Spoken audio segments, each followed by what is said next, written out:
kind of petition more than saying, hey, you guys do other things, we agree to do it.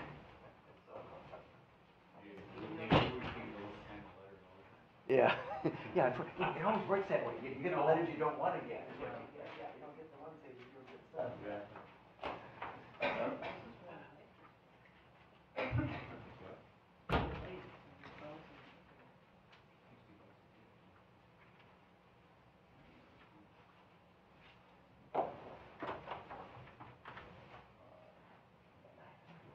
Okay. The stuff you got here. Thanks, Heidi. I'm just looking at internet here coming up. Are you working on the Cushaway Road site? So, road drains and landscape plan that you were for, pretty much engineering drawings. Bushnell was opposite side. You've got some task work that the city's conveying. It was. Okay. It's amazing how far this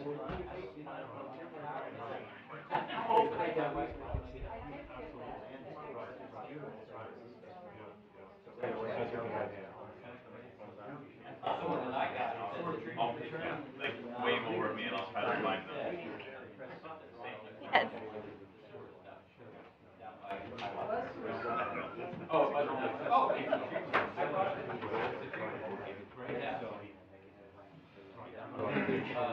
Yes.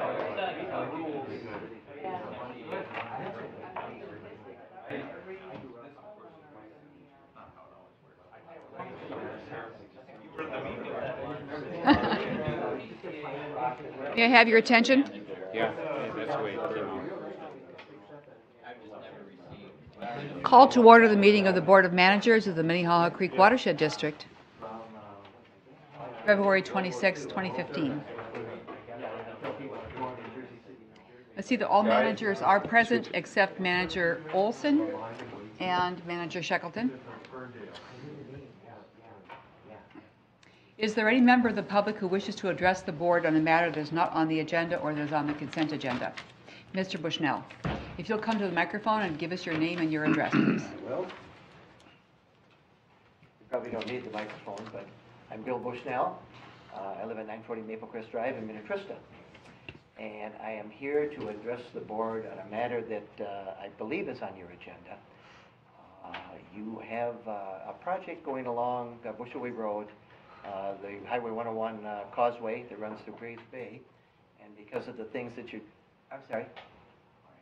I'm going to suggest that you hold your comment until later in the meeting with the public hearing on the Bushwick. If you want me to do that, I'm happy to do that, yes. Sure. Yes, I just wanted to follow proper protocol, so. Thank you, Mr. Bushnell. Okay, thank you.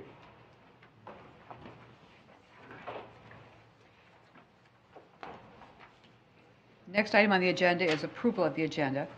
Move approval. Second. Motion and second, any discussion? All those in favor say aye. Aye. Aye. Agenda is approved. Under information items and correspondence, we have the 2014 annual report prepared by our staff and a memo about the comprehensive plan self-assessment prepared by our staff member, Ms. Christopher. The consent agenda consists of approval of the February 12th board minutes, approval of the check registers, and 4 consent items, Resolution 15-013, approval of the MCWD sign master plan and sign templates, Resolution 15-014, authorization to hire Irish Titan for interactive web map project, Resolution 15-015, approval of the Promenade of Wayzata cost share project, and Resolution 15-016, approval of the pay equity report. Madam Chair, Madam Manager, please. I would like to pull 7.3 for discussion. 7.4, 3. 7.3, thank you.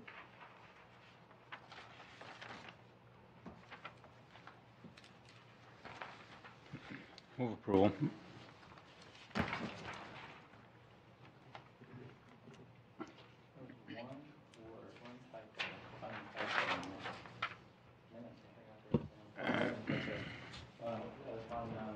On line 114, page 3, I'm sorry, It says recorded that group golfers instead of golfers, so I don't know if we need to pull the minutes for that. but I had the same one.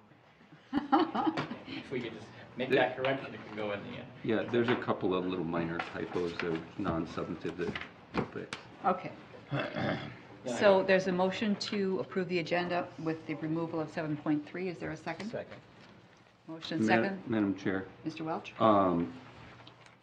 we'll get the second, and then, again, this is not a thing that it needs to be removed for, but the Irish Titan item 7.2, I worked with staff in the meantime to make a minor change, and just for the manager's background, it's not hiring Irish Titan. To be clear, it'll be the administrator being authorized to enter an agreement with Irish Titan, exact same money, exact same work. It's just the actual legal action that the board is authorizing the administrator to execute an agreement. And we've revised the resolution, so if you're comfortable with doing that, we can leave it on the consent agenda Thank you. and approve. Motion and second. Is there, all those in favor say aye. Aye. Aye. Opposed?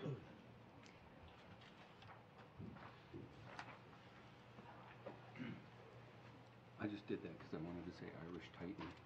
That is fun. That is fun. It's true.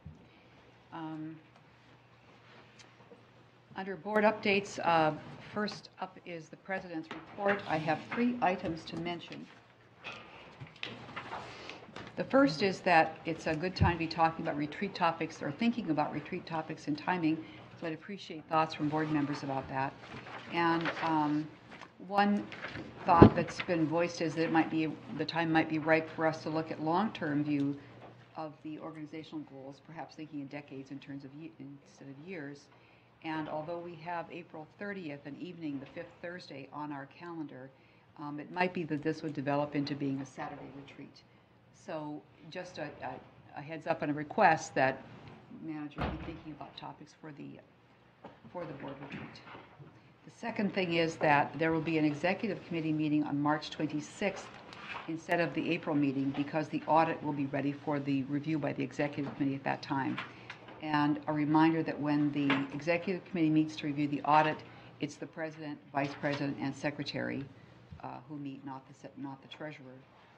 And the third item is that Mr. Sparts left a memo at the end of his employment here about the mediator selection, and I'll be working with the administrator and legal counsel going forward with that. Those are the 3 items that I have. Is there... Oh, and planning and policy committee report, Manager Calkins? The Planning and Policy Committee met last Thursday, the 19th, and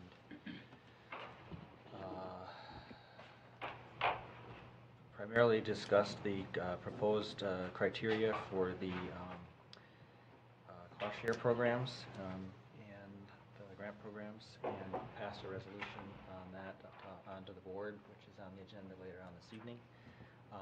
And also talked about the next few meetings, what our topics would be, and the topics will be relating to the comprehensive plan, first looking at some overall policy discussions relative to the plan, and then we'll be going back to reviewing sub-watershed. Thank you.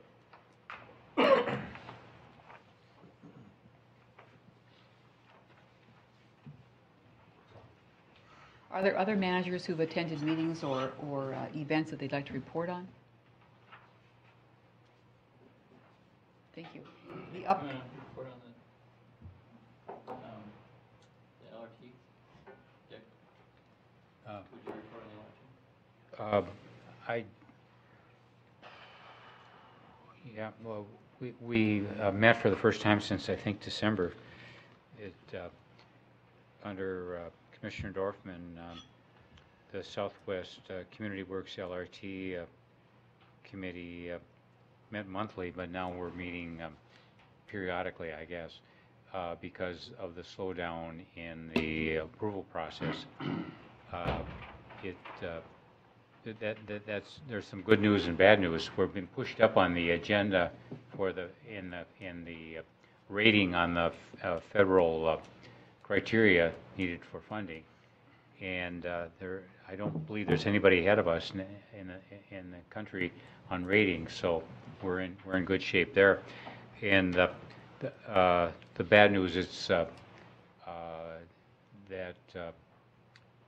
there's litigation on the environmental impact with respect to the crossing of the lagoon between Cedar Lake and Lake of the Isles.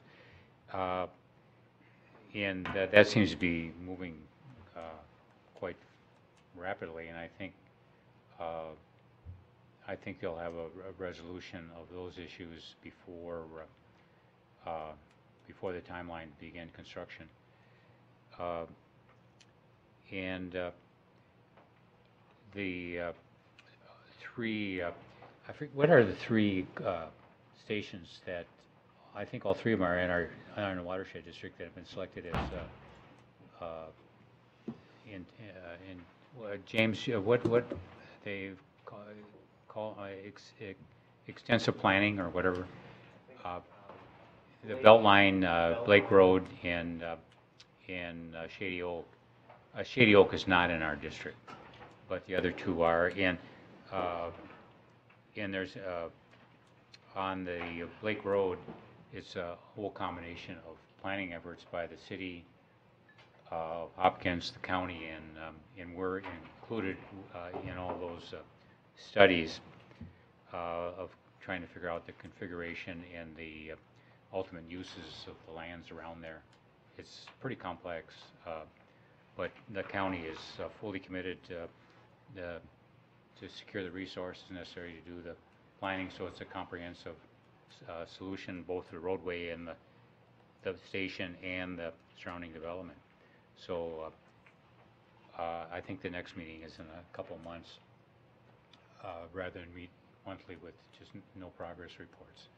But that doesn't mean that the staff isn't extremely busy with the Hennepin Community Works staff and the Hennepin HRA staff and the Hennepin Transportation Department, as well as various departments in the city of Hopkins. So, report. Thank you. Manager Calkins. Reminded me, I should have brought the materials with me. Two things that are kind of related. In my role as president of the Minnesota Shade Tree Advisory Committee, we had our meeting today, and there's legislation that kind of came out of the blue, but it seems to have some legs to it, perhaps. And Senator Saxhog is in the Senate, is one of the folks who has some interest in it, but it's looking at dollars for urban and community forestry across the state, and it's $13 million. Wow. So there's, if you hear about that, it would be something that I think would be worth supporting in any way that we can. It's statewide, but obviously it has to do with the metro area too. And a lot of the cities have, their forestry programs have really taken a beating in the last decade or so. Lots of cities don't even have city foresters anymore.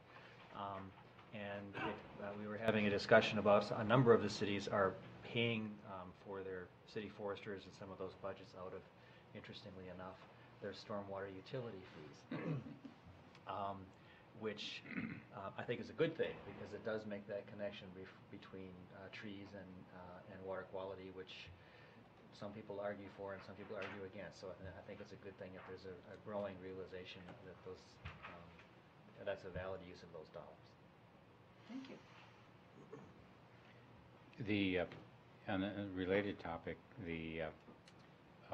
Minneapolis just did an analysis of the tree problem. Their trees are old and everything. They did a big analysis and figured out when they repaved the streets and cut the roots and replace sidewalks and cut the roots, that has a negative impact on the tree. That was done by Gary Johnson in forestry on the St. Paul campus. Yeah,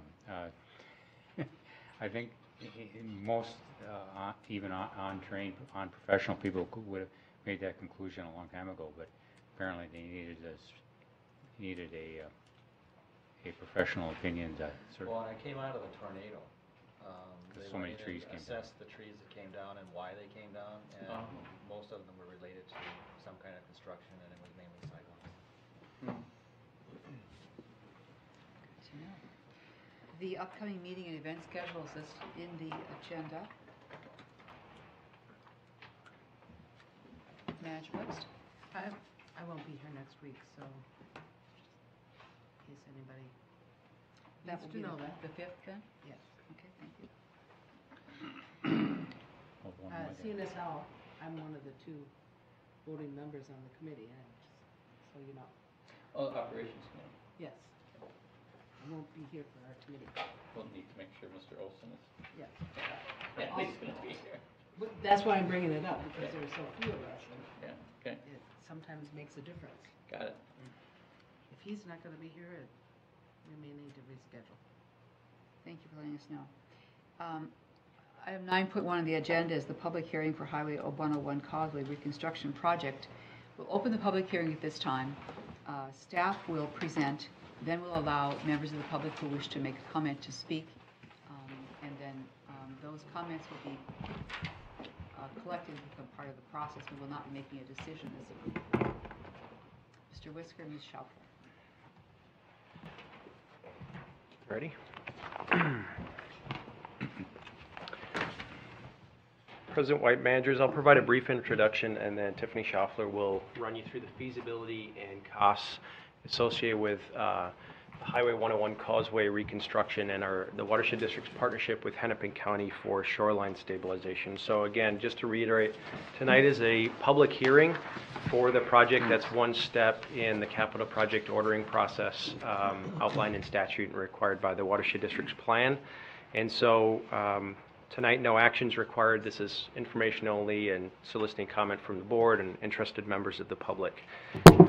You probably recall a lot of the project history, so I'm going to kind of jump to last January 2014, where after the result of a lot of planning and discussion with the City of Wayzata and Minnetonka Bushway Road, task force and advisory committees, the Watershed District entered into a cooperative agreement that is included in your packet with Hennepin County for purposes of partnering on the shoreline stabilization along the Grays Bay Causeway, focused on the Wayzata side of the causeway, but also reserving the right to investigate planting and shoreline restoration opportunities on the Grays Bay side as well.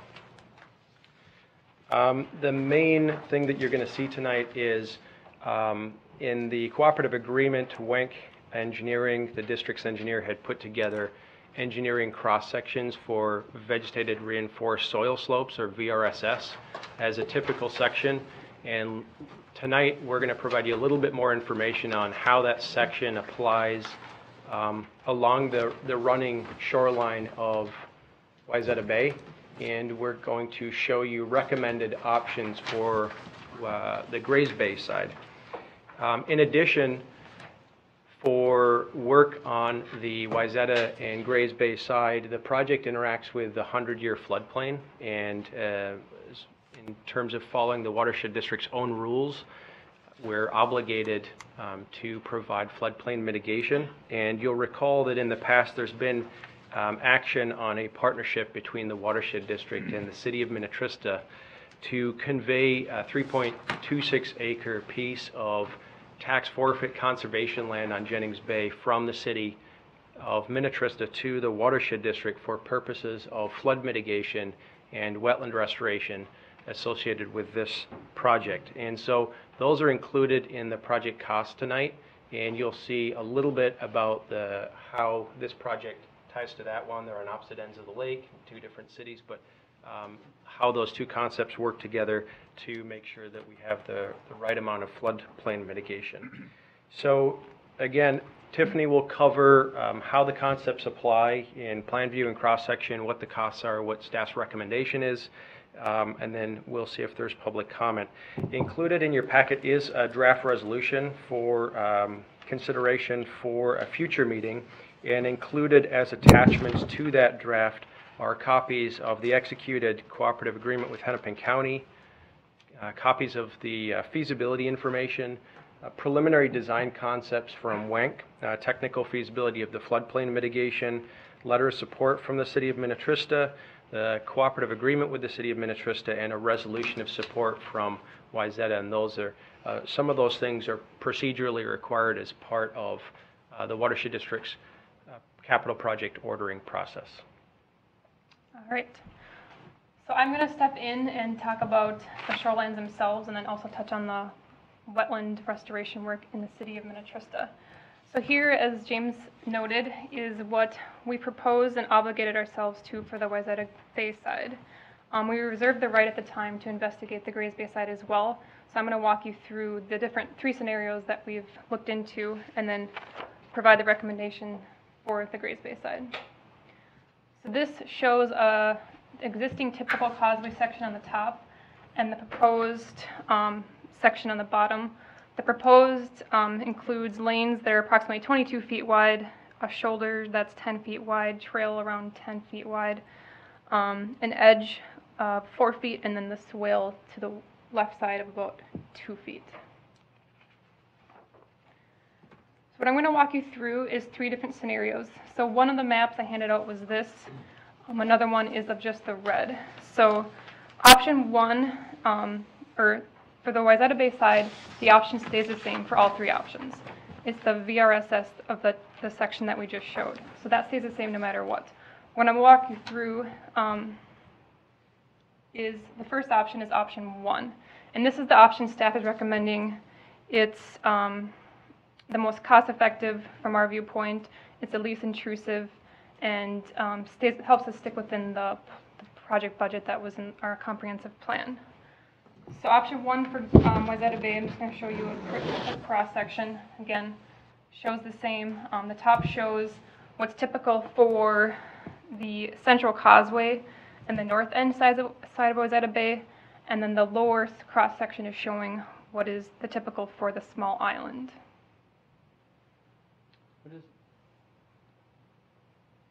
What is a small island? If you look on your map, Manager Casal, it's noted on the north end. It just helped staff identify different sections of the causeway. It's not an island. Yep, You're just calling it's it. just Okay. helping us track different sections. So for the same option 1, for the Grays Bay side, the top section is showing where there is no plant material to plant into. So this is reflected in your map on the top is on the central causeway, and then on the bottom represents the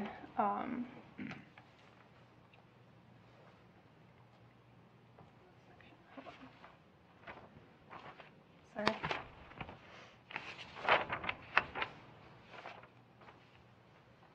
Would be the central causeway. The top represents the areas in red, or sorry, I take that back. The top represents the areas that are not in red on the Grays Bay side, and the bottom represents the areas that are in red on the Grays Bay side. Maybe you just want to show this, just to make sure that makes sense. So the bottom section of live stakes that are shown here, these are the areas where those are feasible along the Grays Bay side of the causeway. And so you'll see in the central causeway in this location and this section of the small island, and on the north end, essentially once the cantilever trail is put in, there'll be enough land remnant after the county's done with their work to do live stakings. The rest of the areas, there really isn't enough residual land to accommodate live staking or substantial plantings. And the other, this is the recommended alternative for, as Tiffany mentioned, cost in terms of permeability. It's not filling the lake, so it's least intrusive. It provides the right balance essentially between ecological functional value and cost. And so this is the recommended solution for the Grays Bay side. What Tiffany's going to walk you through now is another alternative that we actually explored that's substantially more expensive, essentially fills the lake, would be difficult to permit, and we think doesn't provide a massive increment above this alternative in terms of ecological value. But you're going to see what that section looks like if we were to run pretty much all the way from the central causeway to Bedell Fed. I just have one more cross-section to show for this option, and it is for the small island where there is a little bit of more land and some existing more landscape features. So for here, we're proposing to install some more live stakes and supplement the existing features by planting approximately 10 additional trees. So I just want to reinforce again, this is the Tiffany, I have a question. Manager Blixt. I'm just wondering, when you say live stakes, what are we talking about? Is it just willows or is it beyond willows? Manager Blixt, it's beyond willows. We've utilized quite a range of species for a lot of our projects recently. So dogwoods, elderberry, there's quite a few different plant species beyond willows that are able to tolerate and be successful as live stakes. Thank you. So, as James said, option 1, which is now shown as the lighter red here, is the staff's recommendation. Options 2 and 3, which are the yellow and the purple, are pretty much the same thing.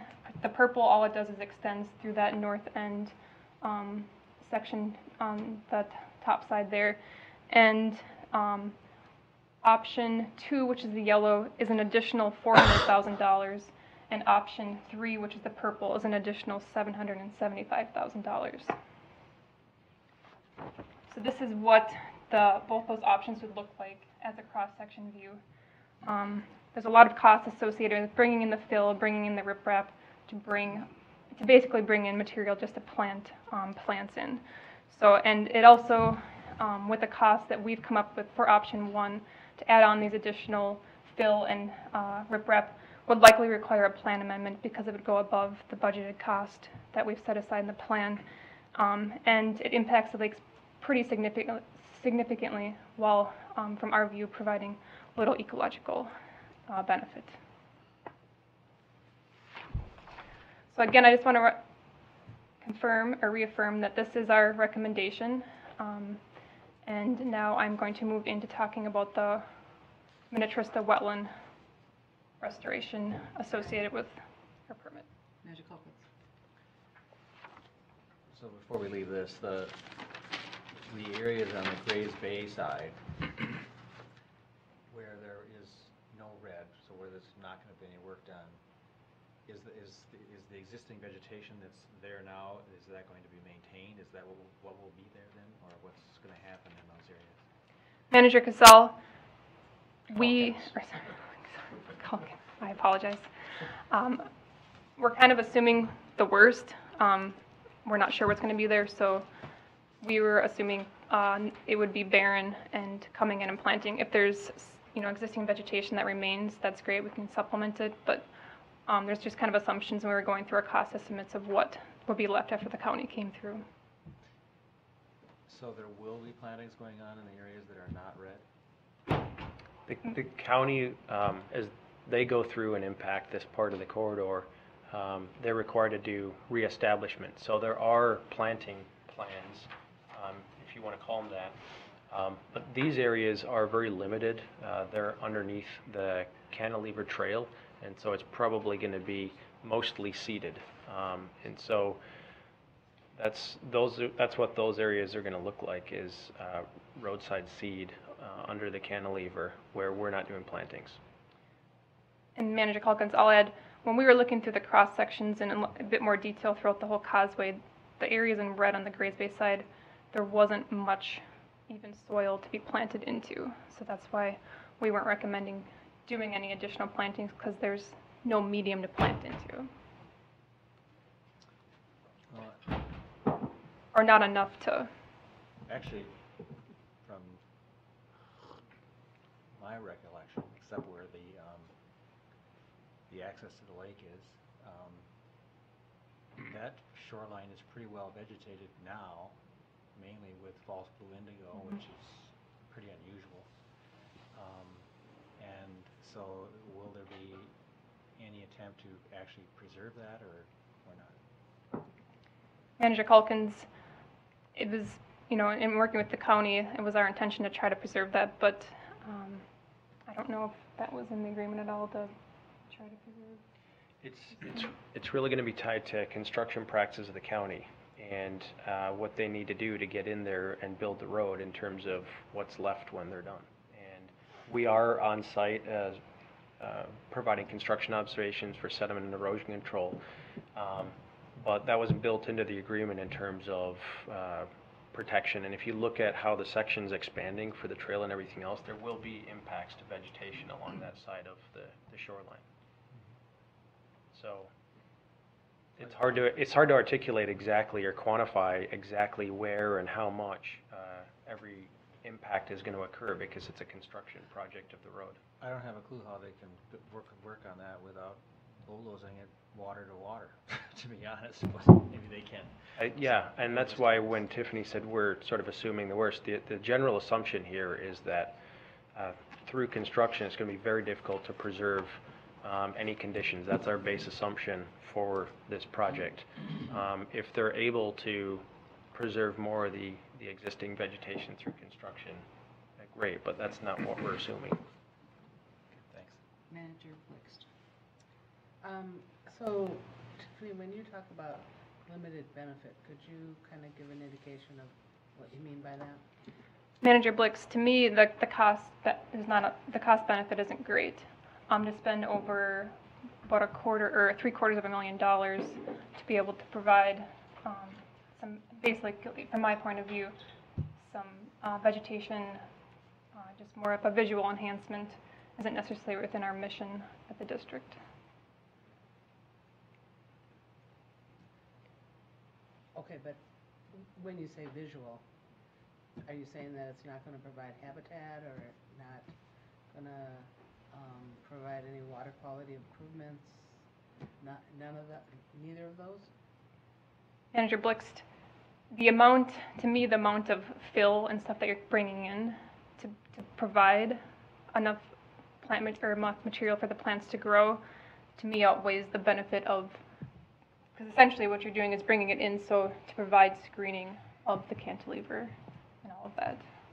Yeah, you're filling a sensitive littoral zone of the lake, which is going to be very difficult to permit with the Corps of Engineers and sort of somewhat in opposition to our ethos of filling the lake, to provide upland or transitional plantings. And so you have to weigh the habitat value associated with planting that transitional zone against filling part of a public water, which we know from talking to the Corps of Engineers and our old rules and the DNR is going to be very difficult to permit. And then you factor in the cost associated with doing it. There really isn't a water quality benefit. You're not dissipating wave energy. This isn't an area where there's a seawall. It's a cantilever trail with some soil.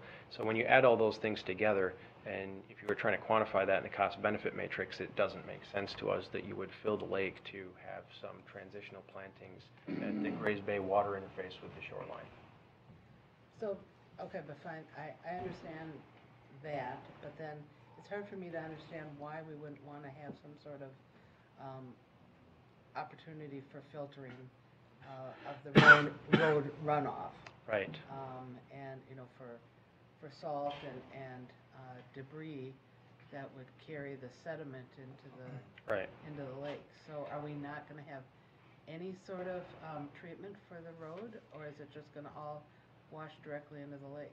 Well, Manager Blix, the section of the causeway, as you know, is highly spatially constrained, but it is a road improvement that increases hard cover and is subject to stormwater management regulation, which in the city of Wayzata is delegated to the city.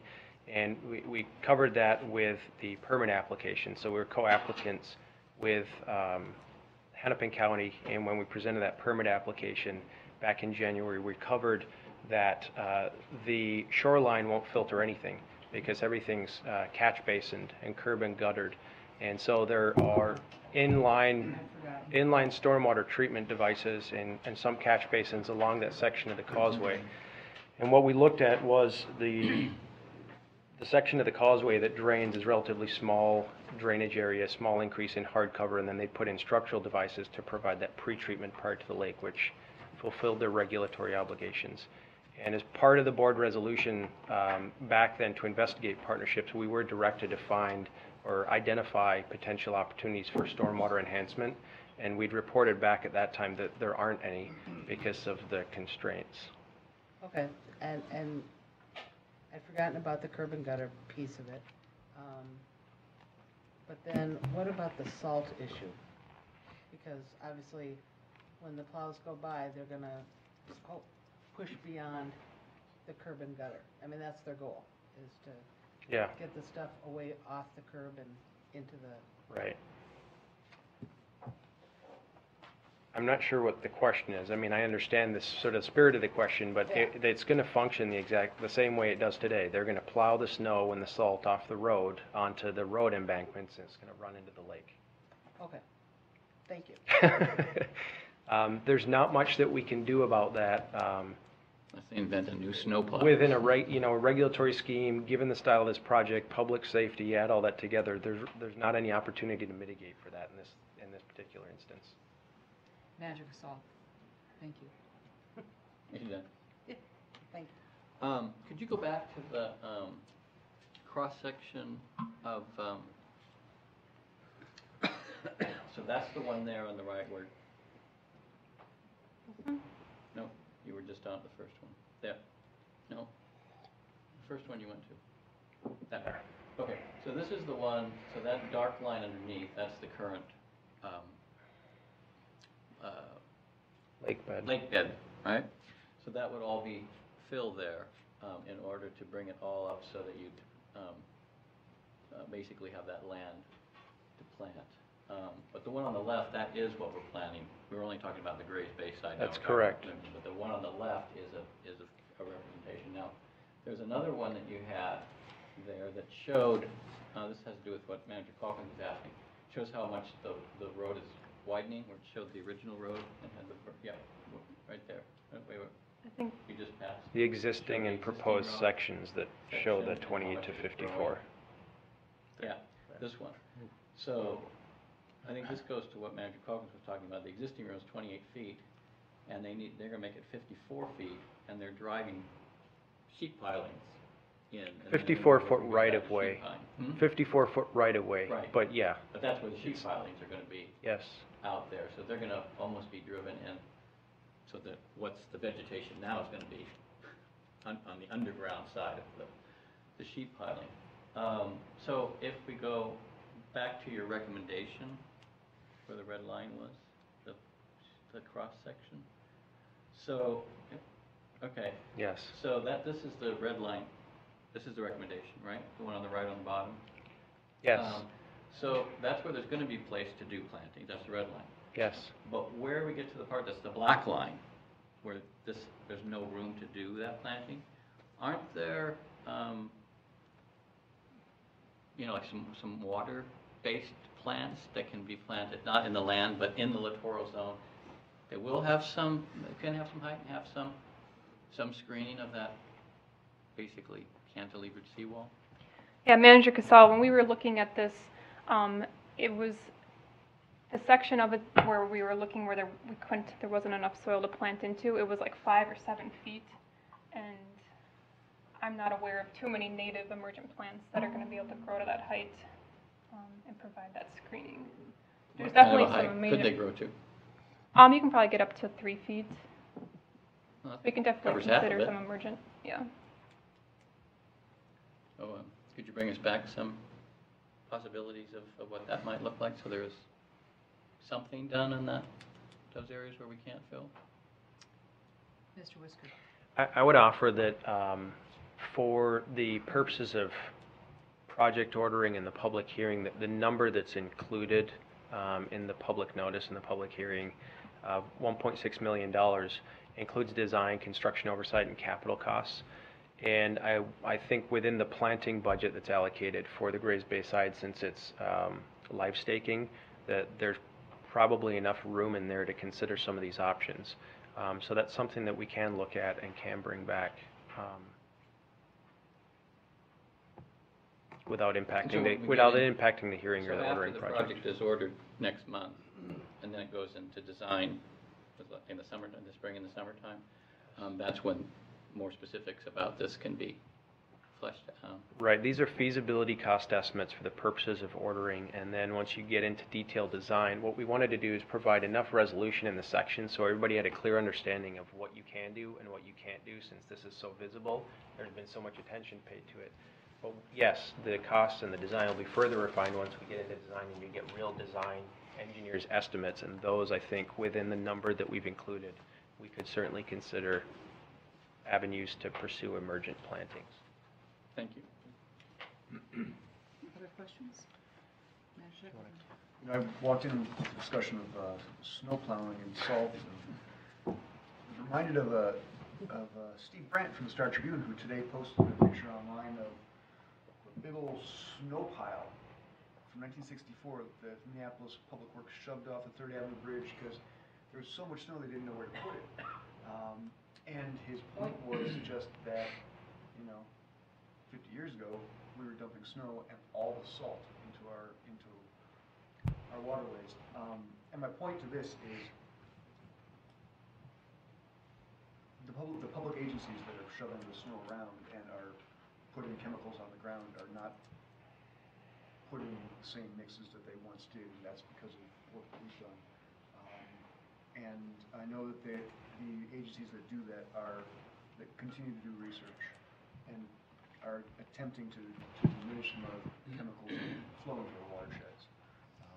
To that end, this looks like the kind of thing that, this design looks like it is the best possible outcome that we could get at this stage. Given the technologies that we know about, that they know about, and the level of engagement that we've had in this process over the last 10 years. And so, I was just reminded of that picture from earlier today. Manager Miller? Just a little historic perspective and correction of the reporter. It wasn't a one-time event. It was every night they would clean all the snow downtown and put it in dump trucks, bring it to 3rd Avenue Bridge, and they'd have snow blowers throwing it over. And that one year, it actually was threatening to block the river. There was so much snow piled there. So it was every night for every snowstorm, and I think they quit in the late 60s for budget reasons. They just let the snow downtown, not because of environmental reasons. All right. So now we're going to transition into the Jennings Bay wetland restoration. The district looked into this to meet the regulatory requirement for floodplain fill for the Bushway Road project. As James mentioned, this land is scheduled to be conveyed for free to the district and should provide enough land to mitigate the floodplain fill. So this provides an aerial overview of the 3.26 acre parcel. The area in purple represents the land area that the district will need to mitigate the Bushway Road work, and the area in the blue hash mark represents the area the city of Minnetrista is allowed for cooperative agreement with them for their fill for the Enchanted Lane floodplain fill. So here the plan is to come in, do a small scrape of about 1 to 2 feet, and create a wetland and floodplain storage, and then come in and provide additional tree plantings and shrub plantings and doing our typical wetland restoration.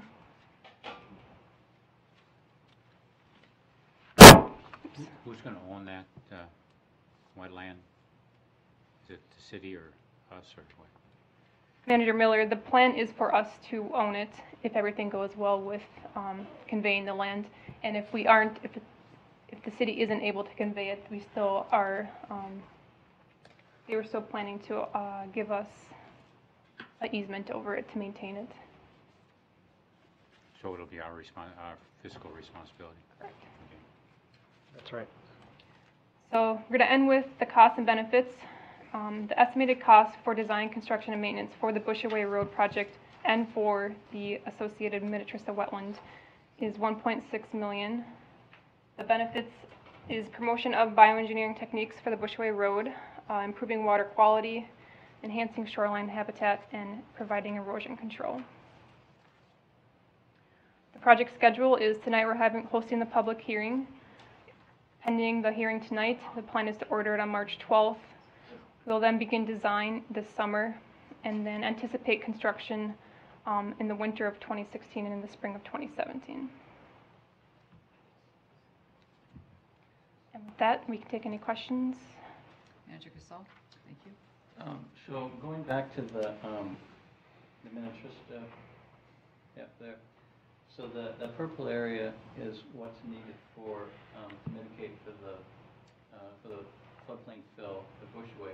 You said you're scraping, you're excavating about a foot or a foot to 2 feet there?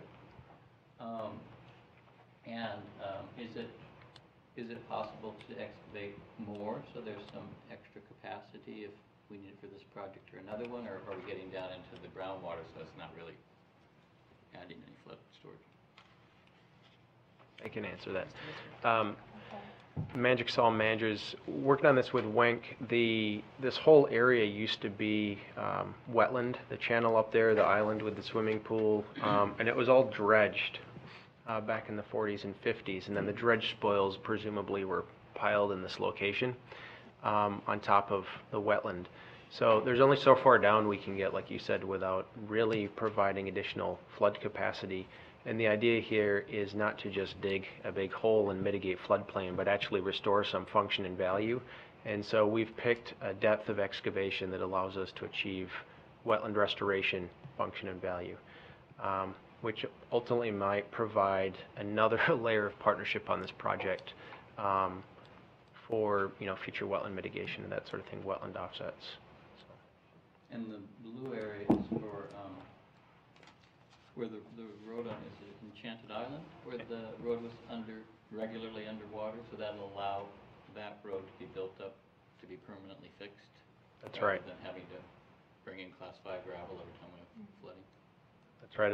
As part of the agreement to convey the land to the Watershed District, the City of Minnetrista and the Watershed District's cooperative agreement essentially provides first right for floodplain mitigation to the Watershed District, and if there is land left over available, that we would work to provide mitigation for the Enchanted Lane floodplain fill at the city's cost. And it looks like we can accommodate both. Now, isn't it part of that troubled road in Shorewood? That's right. And is there enough storage space there for that to be fixed permanently, or what's Shorewood doing?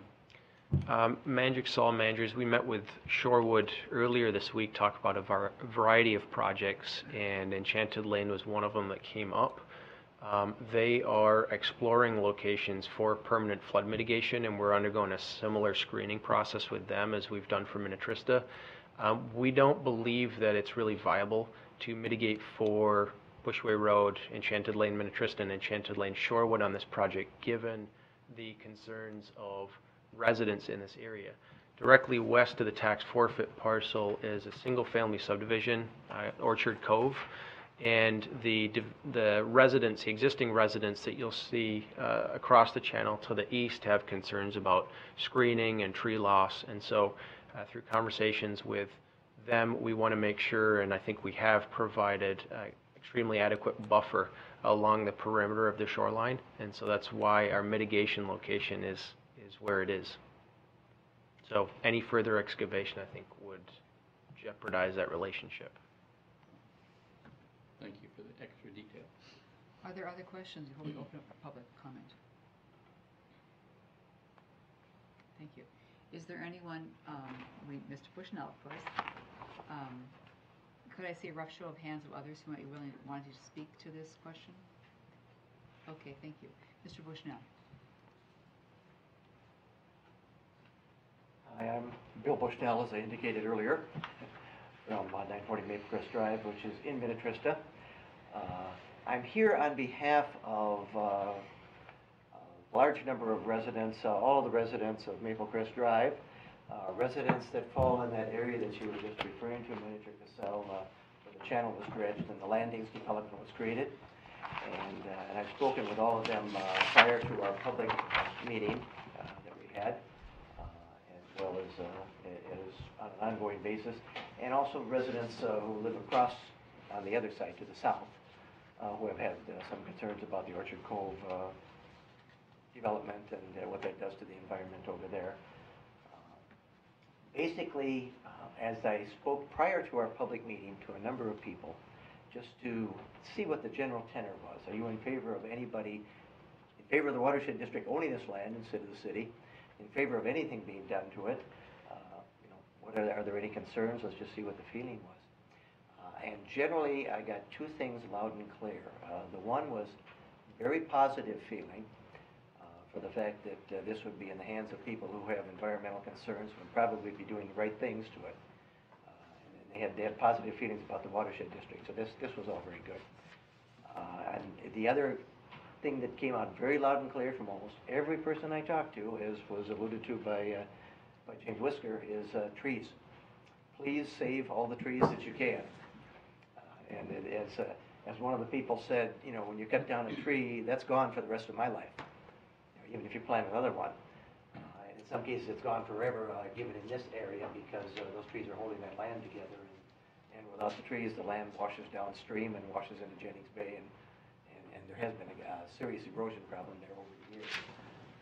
So that was the other issue, was the trees provide a lot of value, and I'll touch back on that in a moment. We did have our public meeting, and again, I'm very pleased at, personally, at what came out of that meeting, the comments that were made by the residents there. As usual, I didn't talk very much. I waited to see what other people had to say. And in this case, the issue of trees came up, but several of the people there said, you know, here's an opportunity as we look at this. We're talking about mitigating some shores, some floodplain, which we need to do, and this is a good thing. Wetland is a good thing. Everybody in the meeting understood that. It wasn't like we had to educate anybody, which I felt good about. But what I felt really good about was we had some people there saying, you know, historically we made mistakes. We build developments, we dredge channels so we can get our boats in there so we can go out on the lake. And we do a lot of things that are not environmentally sound. We're all done. There are a lot of comments even about the new development going in. Some things there that, well, that developers trying to do some things that make a lot of sense and control flood runoff and that sort of thing. There's still some issues that some people have with how that's been handled. Mostly as you get back to natural habitat and not trees alone, but that sort of thing. There's a lot of things that go on in there. So the comments that were made were, one, as we go at this project, there's an opportunity here for the watershed district to do what you people do best and do a little more here. For one thing, this is the mouth of Painter Creek. This is where Painter Creek flows into Jennings Bay and starts what has been a negative thing over the last 50 years or whatever, just because of what's come down Painter Creek. And you worked very hard to try to clean up that creek, and here's the, as Jim Busker referred to it, end of pipe. This is the point where it's your last chance to do something to that water before it goes out into the lake and then on down the creek into the Mississippi. And this land provides an opportunity with additional wetland to do some filtration. As you notice, there's a channel there behind that island, which is a natural island, that channel, the narrow one, is the original Painter Creek. That's the way it came in, and the other channel, of course, was cut by a developer to provide dock slips for the houses he was selling. That Painter Creek channel has become greatly I won't even say overgrown, it's become greatly degraded. It is full of trees that have fallen in. The residents of that area have been excellent stewards. They go out there every winter with their chainsaws and they cut up all the trees that have fallen into the lake and have a big bonfire in the lake and burn that wood up and get it out of there and do everything they can to keep that lake clear. And some of that may be self-serving. They're also keeping their channel clear, but they're doing good things while they do this. It's gotten to the point in that area that it's hopeless for a few individuals out there with chainsaws. It has become so overgrown and so degraded that it's really not very viable at all. One of the thoughts that was floated is that that's the main current of the creek. That's where the creek flows. That's where the main force of the current is. That's where most of the sediment and whatever is coming down. The people that live in that development, referred to as the landings, really have no objections to anything that is done behind the island, which they do own in common. So if the watershed district wanted to do something back there to clean up the creek, even convert that to wetland plantings, for example, to help filter water or whatever, that would be a wonderful thing. We're all seeing that. Anything we can do to clean up that water that runs into the lake. if there's any way to divert some of that creek or create a pathway so that it can go through the new wetlands that you're creating in the land you're working on to, again, filter it as it goes out. This is all seen as a good thing. The other thought that came up from these people, and again, from more than one person, most of these thoughts came from 2 or 3 different people, all kind of voicing the same opinions. Not that they'd colluded in advance, but they just kind of off the cuff all came out with the same kind of thought, that gee, I've been looking at this over there and something that really bothers me is. And in this case, and I've been looking at this as long as I've lived out that way, that shoreline, the section that will be the north along the red there, and you see the blue behind it, actually what you have there is all of that blue was once land, treed land. And I refer to these trees that fall into the lake in the winter. And what happens is the current undercuts the shoreline, which has no protection of any kind. It's all very soft, loamy soil. That was farmland over there at one time, a lot of peat. And the roots are exposed, trees die, trees fall into the lake.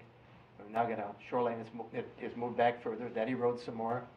Trees die, fall into the lake. So we've lost a lot of trees in that area. We've lost a lot of shoreline that was there. Not that it belongs to anybody, but in terms of preserving habitat, it's not a good thing. And we're all aware that eventually we assume that all of those trees would be gone and that entire shoreline would be gone because it's working that way, unless we do something to stabilize the stream bank. And as some of the people felt, as that erodes, of course, everything that's eroding is going down into Jennings Bay and filling everything up. And it's not, unfortunately, just clean soil that's going out that way. As I say, it's former farmland. It's full of all kinds of things that you really don't want in the lake, but now it's going out that way. Even the natural soils there, the peatiness of them, and all the stuff that's come down from, the old Maple Plain sewer treatment plants and everything else that has been hung up there for years is now being loosened and going down into the lake again. So stabilizing that stream bank would be an excellent thing to do too.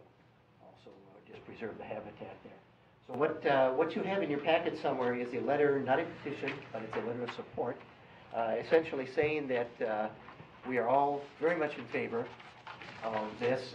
We don't have all the signatures there, but you've got as many signatures as we could gather, and the public meeting was on Monday, and in the couple days we've had here, the signatures that we could gather.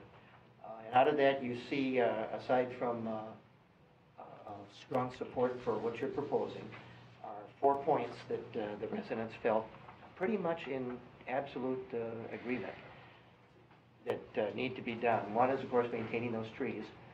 It not only provides a visual screen and a sound screen to the impending development over there, and Mount High School, you can listen to the football games if you open your window at night, right? Or whatever, and the more trees we have there, the more that is cut down too. But it also provides tremendous habitat. We have, it's 3 1/4 acres, and it's amazing the amount of wildlife that's in there. There's a family of great blue heron that have been there longer than I have, and appears to be growing. The family gets larger each year, and this is, and as you know, those birds come back to the same place every year. So we want to preserve that if we can. There's fox in there. There's the usual geese and ducks, and actually about 3 different species of ducks that we do see back there, as well as beaver and the other wildlife that you see. The deer migrate through. I can't guarantee that any deer are living there anymore, but the other animals do. You can find burrows and whatever if you wander that land. So it is a good wildlife habitat. It's certainly a good resource in terms of filtering water, protecting the area. And the trees themselves, as I indicated, I'd come back to that, other than providing screening, they also provide that necessary ground cover, shade, infiltration of rainwater, all the good things that trees do. And we're losing so many of them, we hate to see them go. So the other point that's on here, besides maintaining the trees, is to maybe provide some additional trees. If you're going to do planting, let's plant a few trees behind those, because eventually they will die off and go. Some of them are with trees. There are some, I can't remember what's all in there, some basswood, there's some box elder in there. They look real nice, they're good trees, certainly maintain them, because they're some of the larger trees and they grow well and they survive in that environment and those soil conditions. But at the same time, they aren't the longest lived trees, and eventually we're going to lose those, and what's going to be there when they die, so something needs to be planted behind them. The other point then, of course, is to stabilize the existing shoreline, and then to investigate, as the final point, whatever opportunities you may have to improve water quality there. It just seems like a piece of land that could do a lot of good things if it's managed right, and you're the people to do that. Thank you, Mr. Bushnell.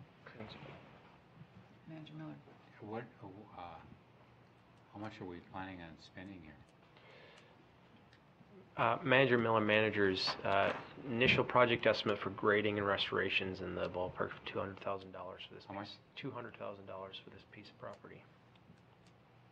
Is this number being included Yes. in the Bushway Road? Correct. Okay. Manager Blixt? So the narrow Painter Creek channel there next to the swimming pool island, is that considered navigable?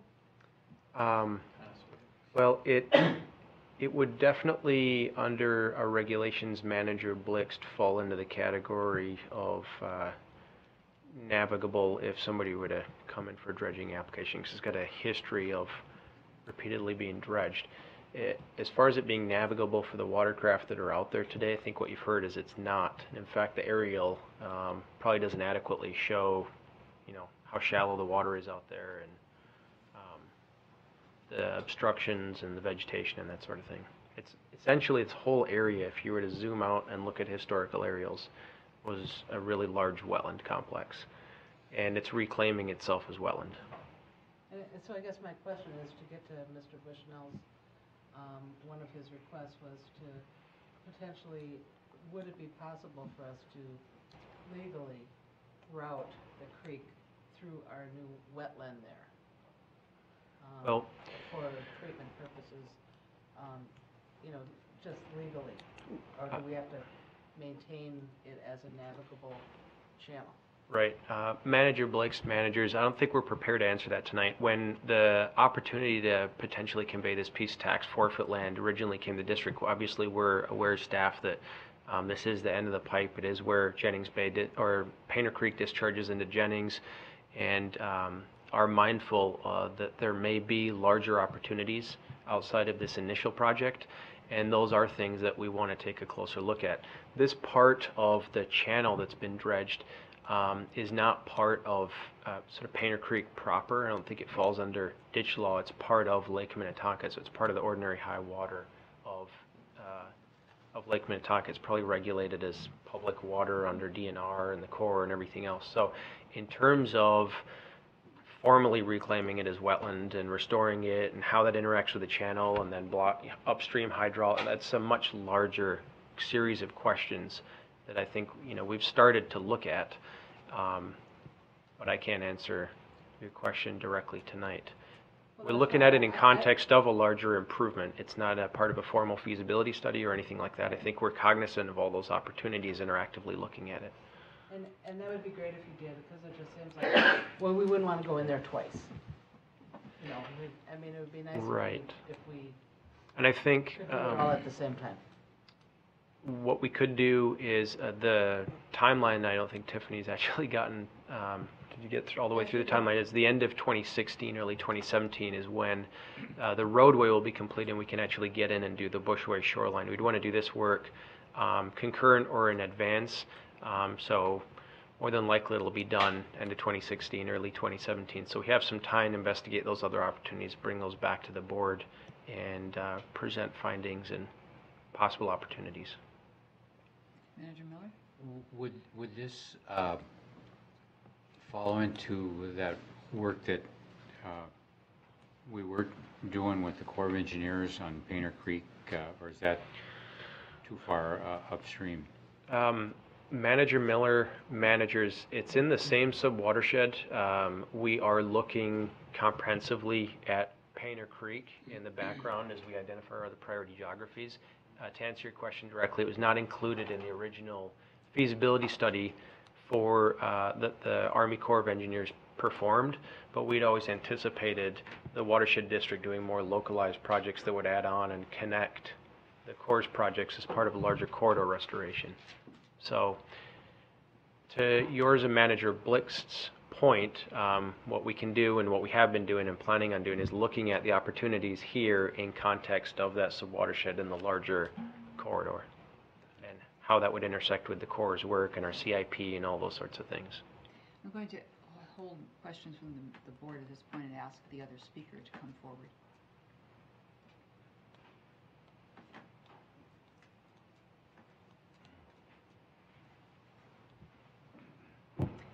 Good Good evening, sir. If you could state your name and your address, please. I'm Ron Anderson, 663 Bushway. I live in the first house at the end of the causeway. And I've lived there for 25 years.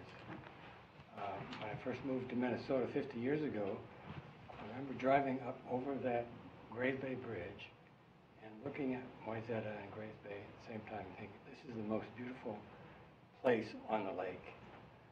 And so I feel privileged to live in that area now.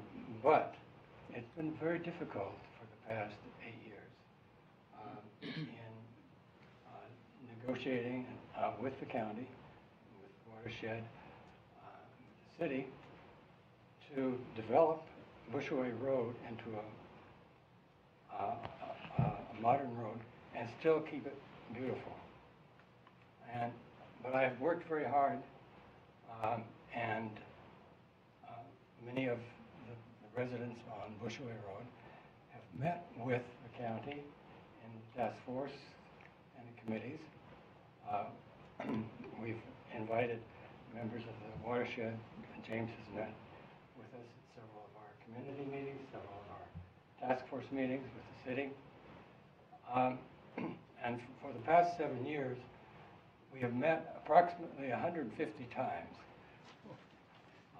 usually 2 hours minimum per time.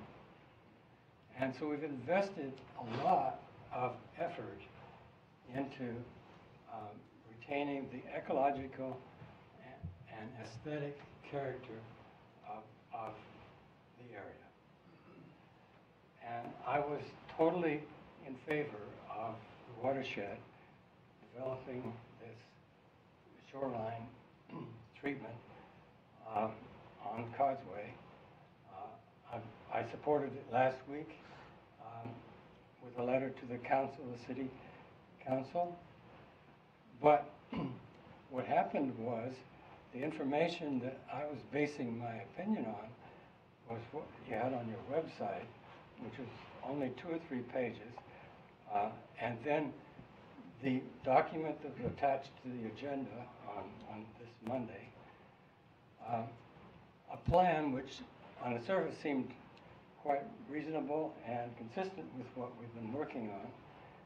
But then tonight, the plan that apparently is being proposed is a minimalist plan. It does not involve the soil treatment along both sides of the causeway the whole way. And there doesn't seem to be a lot of attention to the entire character of the road and the aesthetics of the plant material and so forth. Now, I worked with the county and Wayzata City Task Force Landscape Committee. We had at least 20 meetings this past year and a half, and we had an understanding that there was going to be certain aesthetic standards and landscape implementations. But from what I gather, and I hope I'm wrong, I hope I'm hearing things wrongly tonight, that these considerations are not going to be met, and that because of concerns about money and other design considerations, that it's only be a job of building a aesthetic and ecological shoreline will be less than what we were expecting. And so I'd like a clarification on what the actual plan is, and furthermore, I'd like to recommend that there be a chance for the neighborhood, the city, and the county to continue this discussion because if it's just a matter of money, the money in other agencies. The city and the county are concerned about the beauty and the ecological character of this causeway. And it is the most beautiful, potentially the most beautiful section of the lake. And if we don't do this right, it's tremendously major lost opportunity. So, I don't know if you want to respond to, point out something wrong in my logic or my perceptions, but when I saw that design with the red lines dotted, that suggests that there's a lot of the causeway shoreline that's not going to be treated in any way. Is that correct? That's right. So I could provide a little bit of a response. This is staff's recommendation. We work at the pleasure of the board, and this is the purpose of the public hearing tonight, is for the board to consider comments from the public. In terms of the watershed district's agreement that was structured with Hennepin County, and what our principal obligation was under that agreement, it was to mitigate the fact that a seawall was being driven into the Wayzata Bay side of the causeway.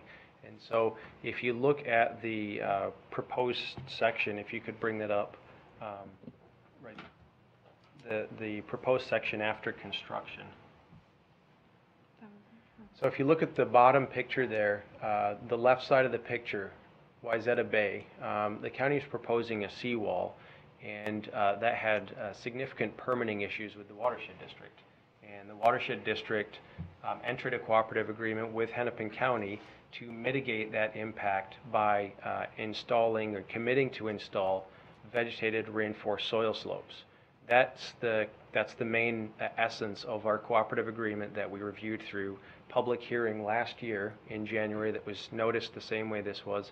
It's what we've been discussing with Wayzata, and I think that's fairly consistent with the basic essence of the project throughout our discussions. Now, from the beginning, we've always acknowledged, and I came to this project late, but Manager Casal probably attended 100 out of 150 of those meetings.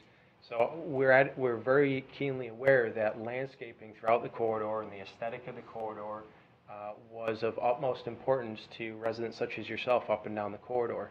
And one of the things that we've looked at and analyzed and reanalyzed and considered and debated internally is the value of filling the lake to accommodate an aesthetic. And so while we recognize the cantilever trail and the aesthetic on the Grays Bay side is probably not ideal for folks that are living out there, the Watershed District's mission with regards to shoreline management, ecological improvements, and good stewards of public tax dollars, the recommendation that we're making tonight is to minimize environmental impact, minimize filling of the lake, and provide plantings where it's technically feasible.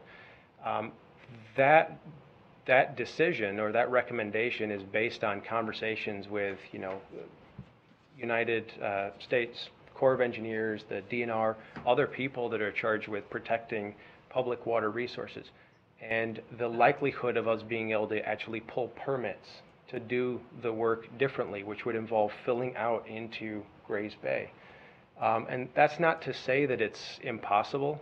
That's one consideration, is it's going to be very difficult to permit with the Corps of Engineers and the state and even our own rules to fill the lake to do this work.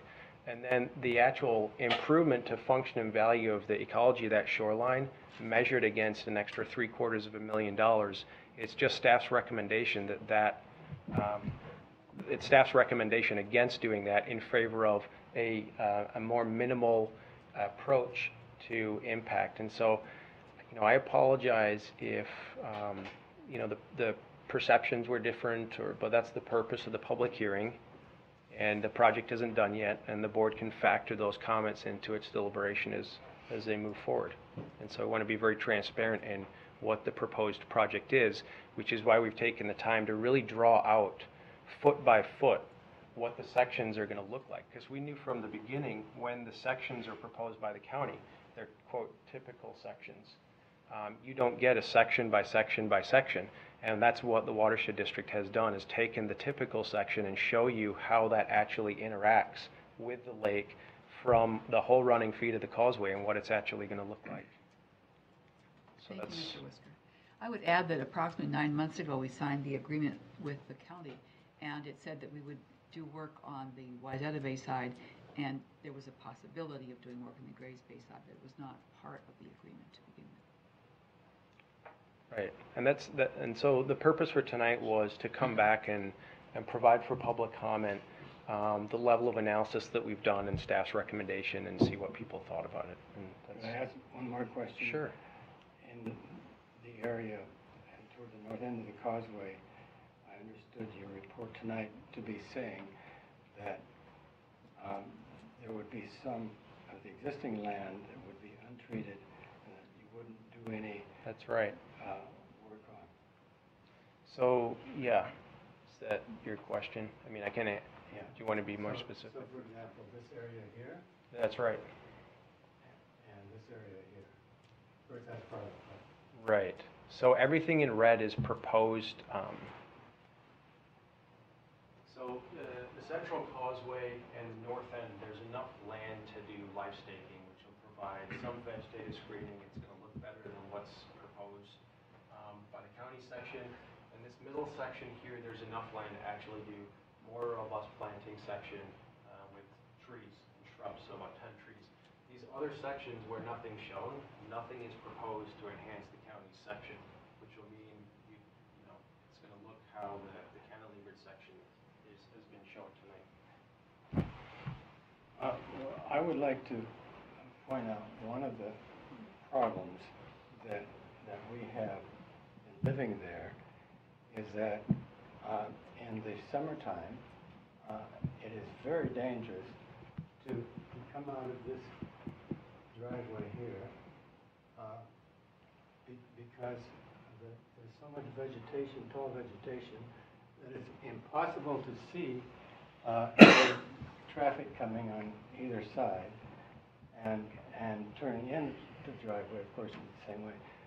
And furthermore, the tall vegetation that's been growing there has been wild stuff that grew up through the riprap that they put in about 15 years ago. And it's very ugly, much less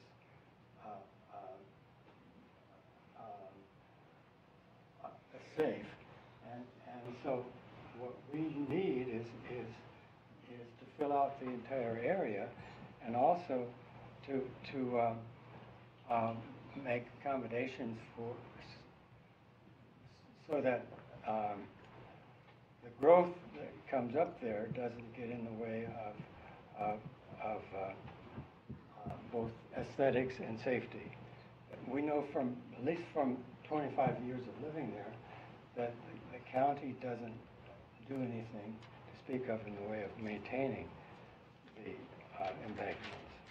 And so that's a concern of ours.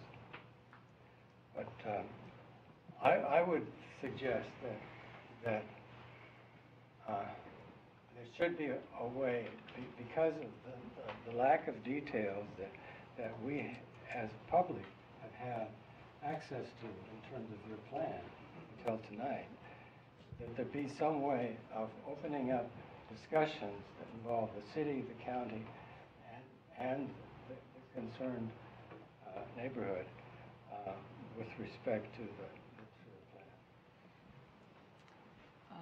plan. Mr. Whisker and then Manager Casal.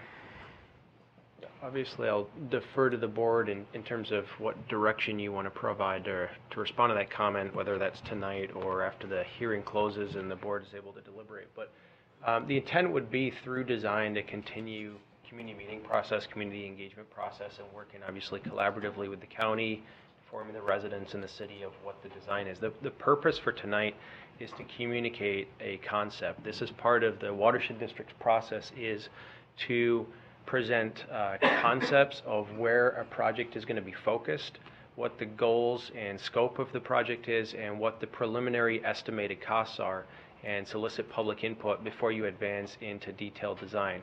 And so the plan that's presented tonight, I would say that is very consistent with the plan that were presented last year and repeatedly discussed in, and I defer to Manager Casal, represented at task force meetings that I didn't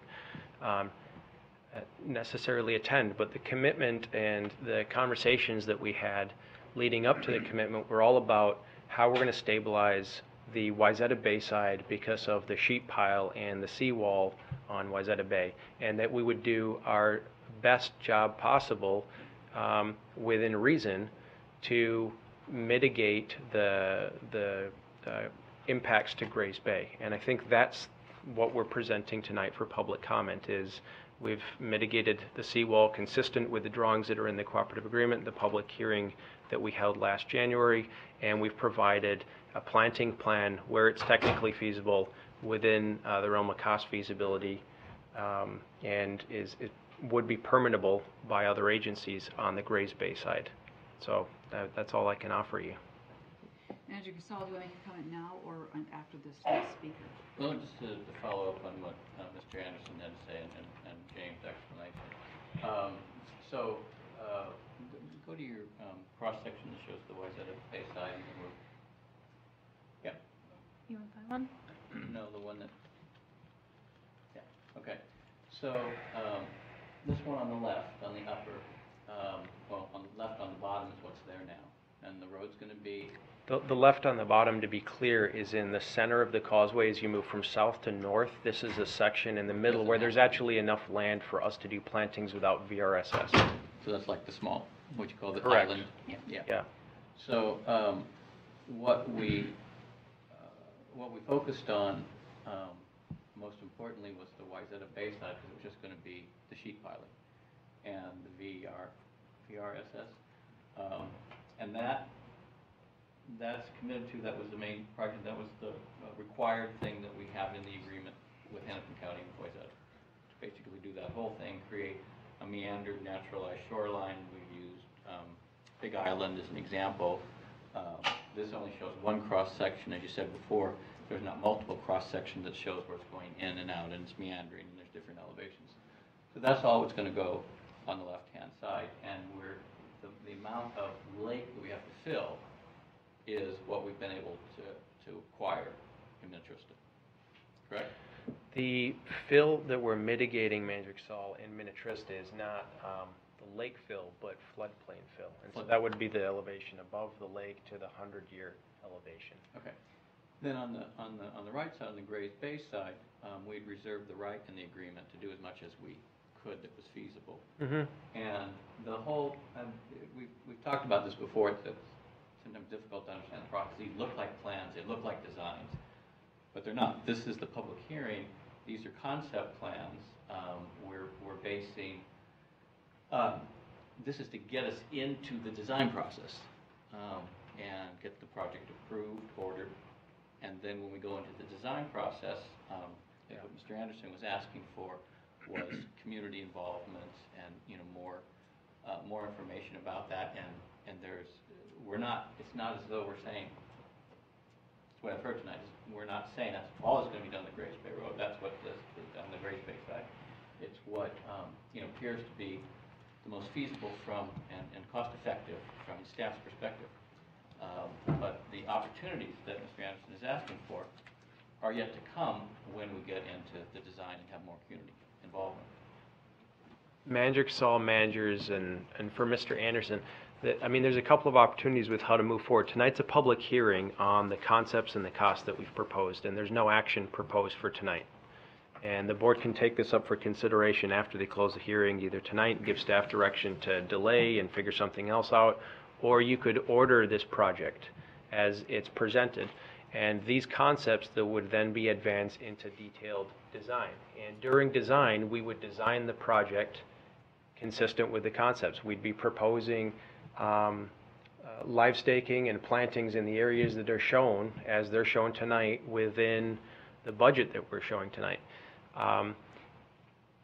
If through that process you wanted to amend the project and increase the cost of the project through detailed design, you could do that. We could bring it back and do that. I think it would be preferable for probably everybody involved to have clarity on how big you want the project to be before we get into detailed design. which would involve consideration of tonight's public hearing comments, and then incorporation of, is the project larger than it is, or is it this, before you order it.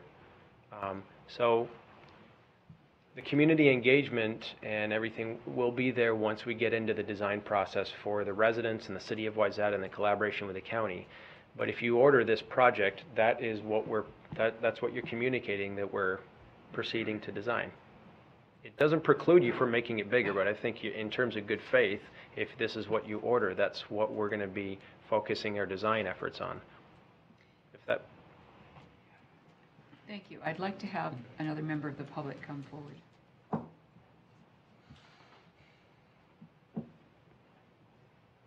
My name is, can you hear me all right? My name is Peter Flom, and I actually live in Woodland, but I have, my mother had a house at 623 Bushaway Road, and also a house at 630 Bushaway Road, and she lived there 50 years and passed away. So now I inherited that with my brother. And we're also the developer, one of the developers of Locust Hills, which has probably more frontage on Bushway Road than anyone. And I've been a member of the task force with Ron from the start and on the landscape committee. And I want to give you a broader view than Ron was pretty specific about some of his concerns.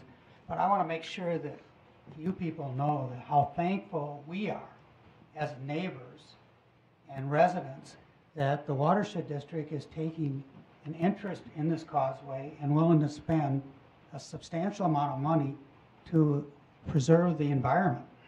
I don't want that to get lost in the conversation here. I also want to thank Jeff Cassell, who had attended numerous of our meetings at 7 o'clock in the morning. So he attended a lot of the meetings and extremely knowledgeable what went on. And also your staff. This is a big deal for Bushway Road and a big deal for the residents. And I don't want it to be lost that we're really thankful that the Watershed District has taken an interest in it and is willing to spend a substantial amount of money to try to preserve the shoreline. So that's a very, very big deal to the residents. It's a very big deal to the city of Wayzata, which has already approved it. So Ron's points may be well taken, but I just didn't want to get lost that we're very, very thankful for Jeff's involvement, for your staff's involvement, and your willingness to spend a substantial amount of money to try to improve this area. Thank you. Yes, sir.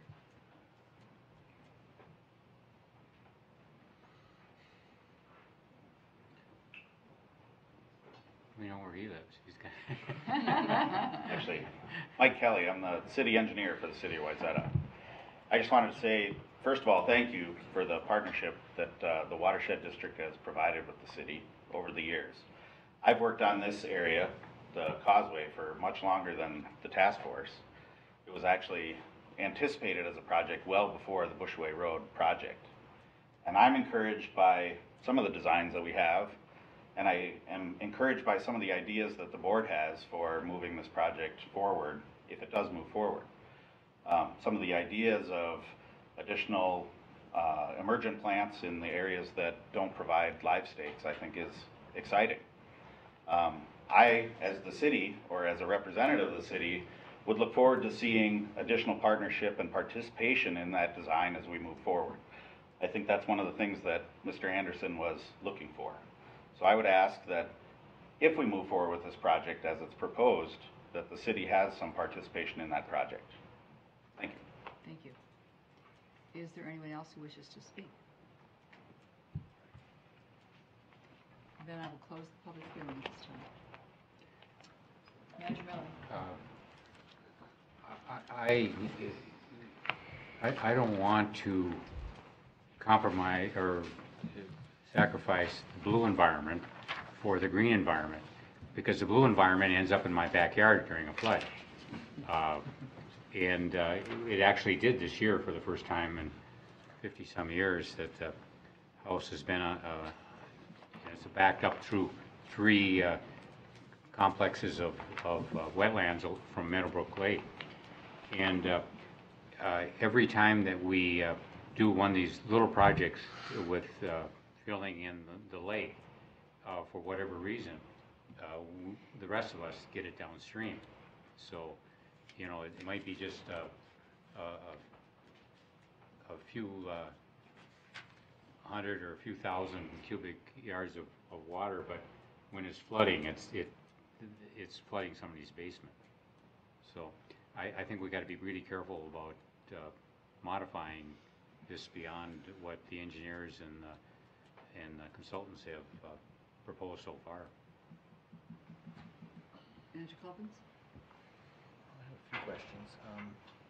I guess I'll start at the top, and maybe not in a logical order, but you said, James, that the mitigation is floodplain, it's not for fill in the lake. That's correct. So there is no mitigation for fill in the lake. Correct. Why not? Because under the shoreline rules, Manager Culkins, the proposed section for VRSS, anytime anybody does any riprap on the lake, they bury tow boulders inside the lake bed below the OHW, and then they pile up their rocks on the shoreline to protect their shoreline. That's permitted under DNR public water regulations for shoreline protection. And our rules as they're written and delegated to us by the DNR. So the section that's proposed on Wayzata Bayside for the VRSS, it fills, as it gets down and it fills the floodplain, we're going to mitigate for the floodplain fill. And then there's a tow boulder that is buried in the lake bed that complies with all the regulations that are out there. And then in front of that, we're doing emergent plantings, and we'll probably need an aquatic plant management permit from the DNR for that work. But that's why we're not mitigating for lake fill, because on that side, it's associated with the anchor for the shoreline stabilization. And I knew that was going to be your answer. But I just wanted to have it on the record. Because as everybody who's here knows, I've argued against that ever since I've been on the board. That Yep. I've argued that riprap should be considered fill. And it goes to Manager Miller's point in that you are going to have increased water coming downstream because there is fill in the lake because of this. And I think that it's a significant cost, I'm sure. But it would seem to me, and I've argued for this as well, that the district should be looking wherever it can to get additional storage to mitigate these kinds of things. And it would seem to me that the district should be taking the lead on that, and that while our rules may not require others to mitigate for fill of the lake, I think the watershed district should. And it may not happen as this project goes in, but I think it should be an ultimate goal for the district to achieve that. So that's why I want to ask that question. Out of the $1.4 million that's being spent on the causeway, what is the district paying for compared to what the county's paying for? The county's contribution, as it was agreed to in the January cooperative agreement, is only $30,000. How much? $30,000. So, and I remember that discussion, but so the district is paying for essentially everything beyond the seawall. That's correct. And that was a volunteer thing that we... That's correct. Right. Just clarifying that. We had the three scenarios that were in our packet, A, B, and C, the pictures. And it might be in there, but you can't see it it might be hidden in the vegetation. But A and B did not have trail, and all of a sudden C has a cantilevered trail. Is that just because of the sections that are shown, or? That's right. Manager Culkins, the sections that were shown in your packet do date back to last January, where Wayne could put together a section for certain pieces of the Grays Bayside, that's what you're referring to, where we look... Both sides that are shown in the pictures. Oh, you mean why doesn't option B show the cantilever trail? Mainly because... Well, and they're called scenarios. So scenario A and scenario B... That's right. Don't show a trail, they show vegetation. That's Scenario right. C shows the cantilevered walkway? The answer to that's pretty straightforward. Scenario A and Scenario B are showing different potential configurations for the Wayzata Bay shoreline, and they didn't render the east side of the road, which is where the trail is located. So scenario This sheet- is not what's in our packet. Okay.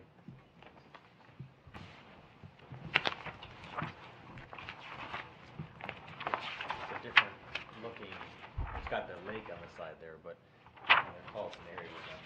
I don't believe that's changed. That's the option, looks like it's been cut and pasted in there. May I call Mr. Meehan? Manager Calkins. Oh, right here. So having the packet in front of me, scenario A Yeah. is strictly the Wayzata Bay side, so scenario B. And then scenario C is showing just the Grays Bay side. So that's, the difference is that in A and B, we're not showing what the Grays Bay side looks like, we're just showing the different options on the Wayzata Bay side. Mr. Whisker? I think the Manager Calkins managers, the section of the packet that you're looking at that has the 3 different scenarios is actually what were included in the cooperative agreement with Hennepin County, where we preserved, we showed 2 variable options, and this was to communicate to the county what the project might look like next to the seawall. The third option, Scenario C, shows what the shoreline could potentially look like if we did VRSS under the Cantilever Trail. That was to memorialize for the county within our agreement the range of options that we would pursue through feasibility. It was to provide security for the agreement. Further up in the packet that's attached to the resolution and memo, we've just selected one of those, attachment A, that's attached to the memo that shows the Wayzata Bay side and not Grays Bay. So this is consistent with what's in the agreement. And I'm not arguing with that, I'm just saying that from the pictures, using this picture, okay? Yep. It does show both sides of the causeway. Right. And the right side of the causeway is vegetated.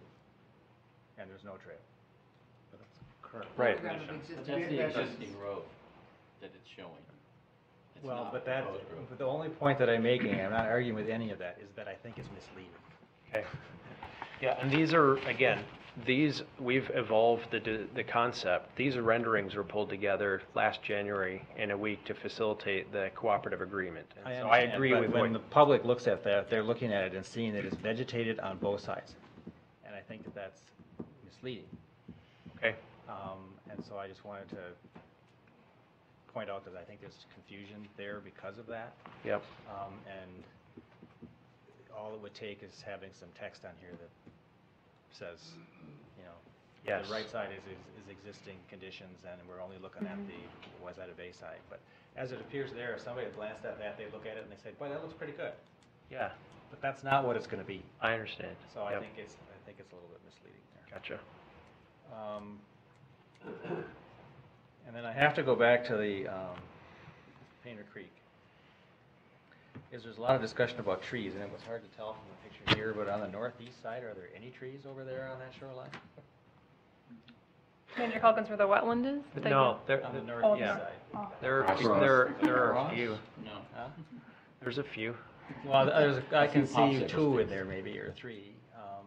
So it's kind of interesting that there's a lot of concern about what's going on this side, which I agree with, but the other side could be improved a lot relative to those comments, I would think, which I know the district isn't going to do or isn't involved with, but I guess they could maybe apply for a grant if they wanted to do something, but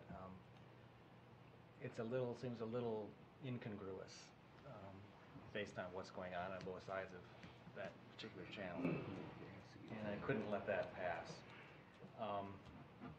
And the last comment I'd make is that the comment was made that it's a big deal for the residents, and it is a big deal for the residents. It has been a long haul, and the district has been looking at this for over a decade. And it's a big deal for the district, too. So for me, I guess Pam made the comment about it here, but when this finally gets done at this point, we want to do this thing right. Because we're not going to get another shot at it. So that's the only thing I would say, is that we should consider, I think, and have a really good understanding of what the causeway is going to look like, and you said it was gonna be seeded in those other areas. I'm assuming they're gonna use MnDOT's standard seed mix, one of them, which, when you read them, they sound pretty good, but when you see what they get, it's pretty crummy. So I think that we would want to be aware of that because there's a huge area here that they're going to be, as I understand these drawings, that they're going to be seeding. And if it all ends up as brome grass, that would be a bad thing. So that, I guess, anything that we can do to improve it, and I don't want to spend any more money than we have to. This is the only shot we're going to get at it.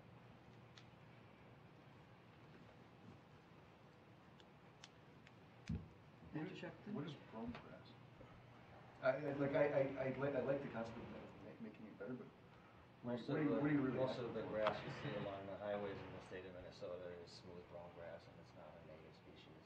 It holds the soil in place, but What is an alternative?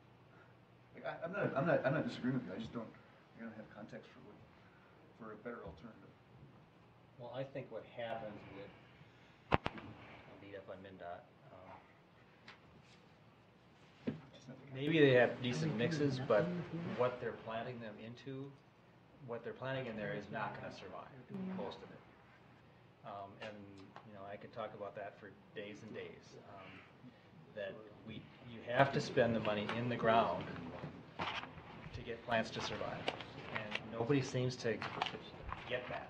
And I think we need to do a better job of that, and if we're going to do it, this is the place that we should do it. To me, that shouldn't be the district's job to do that in the areas where it's disturbed that that we're not doing it. It's part of a project that should be done right by all of the partners that are involved in the project. So I think that we want to attempt to assure that that's going to be the case because we want this to look good, and that we want it to be sustainable over the long term when it's done. I guess I'm not convinced that that's the case. Manager Coffins, for clarification, you're suggesting that we would take over other parts of the project? I'm not suggesting that. I just said, You're suggesting we that we should, suggest to others as that they do it a differently? partner, we should be making the point that we are expecting that the other parts of this project are all going to come together to make it an integrated and successful whole. Thank you for the clarification, Manager Secretary. You said that for this to succeed, the investments that happen in the ground, do you mean in terms of like seed choices, or do you mean like soil amendments, or combination, or? Well, I don't know which mix they're using, but their seed mixes are things that are native and adapted to Minnesota, so I mean, I think they've done generally a pretty good job there, but I don't know where the brome grass is coming from. Maybe it's coming in on its own. But no, it's fixing the soil, especially here. I mean, this is a chunk of fill. I'm assuming it's all fill that's in here. And I know I've asked that question during the past 10 years too. What is the soil that we're working with here? And I've never really gotten an answer to that. But again, I don't know what percentages it is that we're doing and that are being done as other parts of the project. But it's a significant part of the project that's just going to be seeded, as I understand. Manager Casal and Manager Shackleton. Yeah, so just a few points here. Going back to Mr. Bushnell's comment on the Big Island along the area, the red line where it's blue along there. He talked about the energy of the water undercutting the soils and the trees continuing to fall in the water, which sounds to me like a description of what was going on in Big Island, because the energy of the boats, etc. And I would suggest that we look at that based on what he's suggested. If what we did on Big Island is applicable to do there, because if it keeps eroding away, it's going to continue to erode into what we're creating as a project. And as Manager Calkins pointed out earlier, trees are an important part. So I think that's something that we should be looking at. And then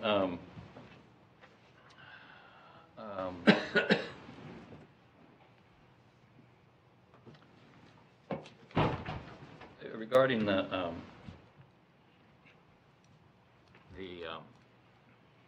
depictions, the drawings that were, as you said, put together very quickly in the last week of December 2013 and the first week of 2014, so that this could get to the point where the agreements could be signed with the city and the county to move the project forward. I think it is somewhat confusing, and Mr. Anderson brought it up to me a couple weeks ago when he saw the drawings on our website, because it appears, as Mr. Calkins pointed out, that you've got this vegetative reinforced shoreline, but it's up against the existing road, and there's no distinction in that. Now, I know we can't change the document that was signed in January of 2014, so that's part of the confusion, is that when you look at tonight's packet for the public hearing, as part of that packet, you have an amendment of an existing document that was signed in January 2014. You can't amend a document that exists and was signed, but it's not clear that that is what that is, and you've got the new drawings that have been added, and I think the labeling is an issue, because when you say scenario 1, scenario 2, scenario 3, those normally when you say scenario, those are mutually exclusive. So to anyone who would read, the common understanding of the English word scenario, it's not scenario for scenario for section A, scenario for section B, section C.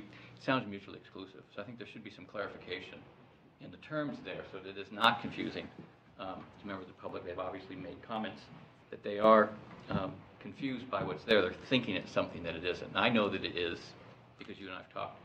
And several weeks ago, when you invited me in, and I met with you and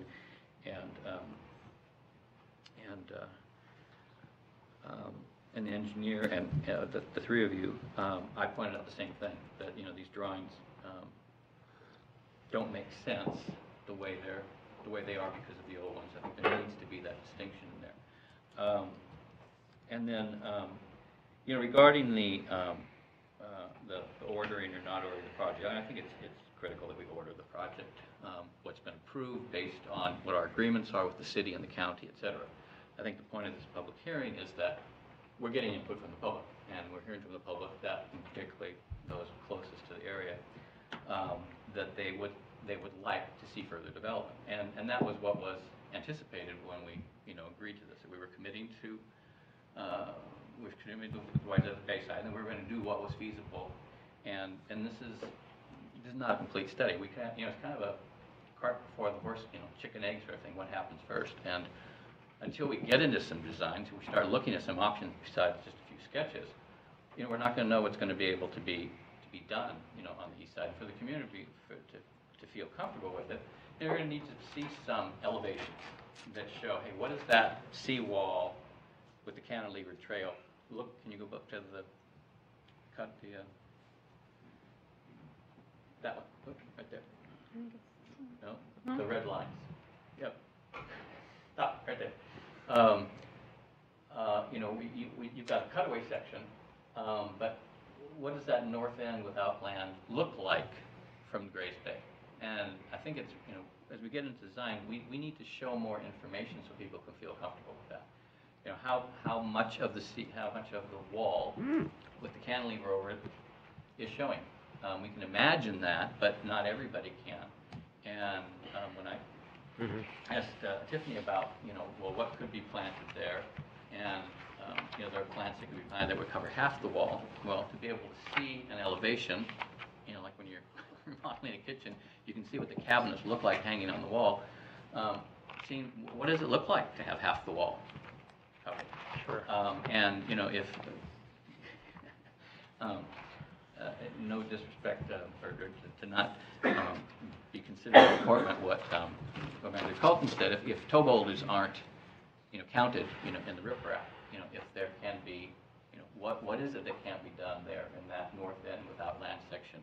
Can toe boulders be put out there in the water so that different kind of emergent plants that can be planted on the land side of it be more sustainable because there's some support there.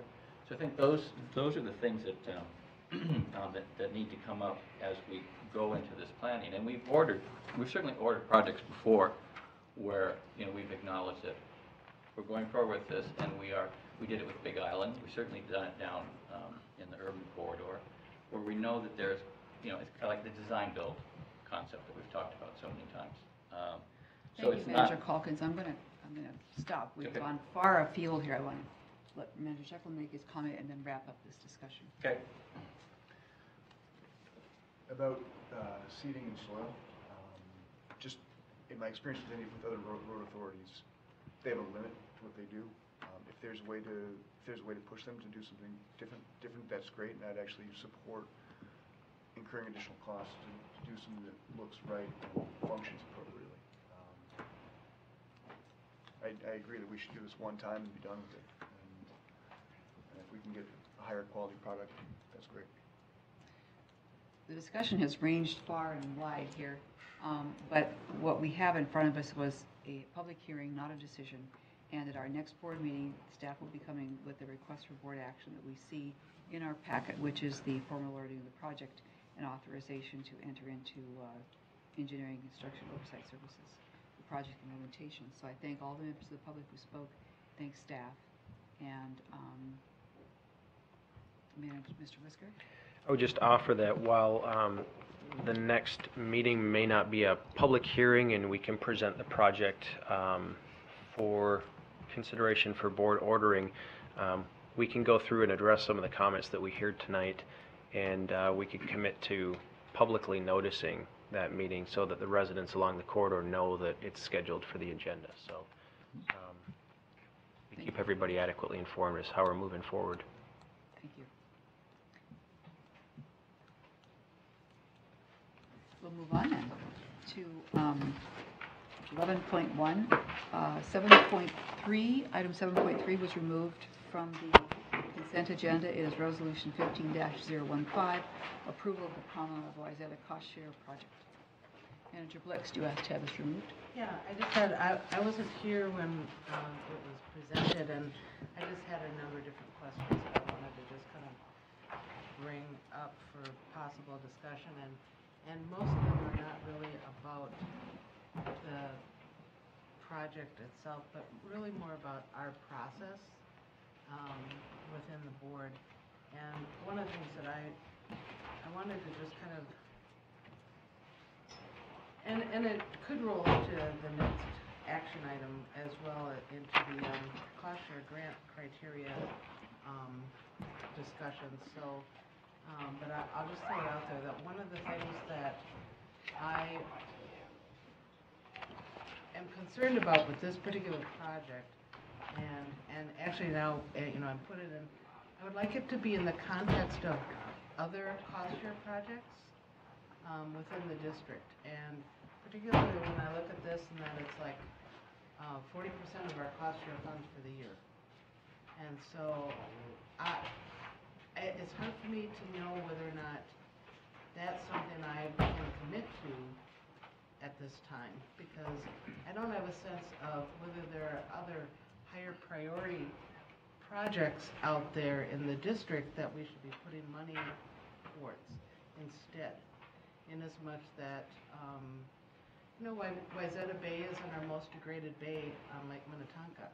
We have other higher degraded bays that maybe should get $300,000 worth of attention instead of Wayzata Bay, and yet I don't have the opportunity to look at the choices.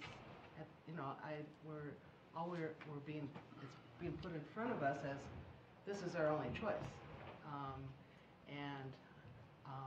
so I'm just saying that, and that's why I say perhaps it needs to roll into 11.2 for our discussion, to say maybe we need to think of a different way about doing our cost share allocations instead of taking them one at a time, and that perhaps what we need to do is think about them in terms of, like we have for our other grant programs, we have one deadline that comes, and that comes in, so that we can weigh the different choices in front of us. So that's one of the things that I have a number of different issues that I want to bring up for discussion similar to that, so that so if you want to have some discussion about that one, I can stop and then I can go into my other ones later. All right, before I allow Mr. Whisker to speak, I have a comment to make, just from memory off the top of my head. My very second board meeting 3 years ago, you raised a very similar question. This has a lot of history on it. Yeah. And you voted in December for the criteria that we would use. We had a unanimous vote of this board for how we would go forward and direct staff to proceed, and that's what's come to us tonight. So this is a real surprise to me that you would bring this up in this way at this last minute. Well, no, so I'm not, that's my comment. Mr. Whisker. I was just going to note for Manager Blix that I think the board's considered action on just one other cost share project this year, $90,000 for Arden Park. And then, as you mentioned, there's future discussion on tonight's agenda for restructuring the cost share criteria and annual grant deadlines, but I'd say that the board's already set at least some level of precedent for expenditure of cost share funds outside of the context of seeing all the projects at once for a project that just came up with the City of Edina. And the board's discussion regarding this project obviously dates back to 2005, 7, and that's the only thing that I'd offer is the repeated consideration of the board for this particular project and the direction that staff have been given to negotiate this with Presbyterian Homes. I'd have concern delaying it. I think we could consider how this impacts the budget of cost share and how to potentially finance it. That was raised at previous meetings, but no direction was given. So those are just my thoughts. Mr. Welch. Very briefly, for the managers, this is, and Brett may well address this on the next agenda item about the criteria.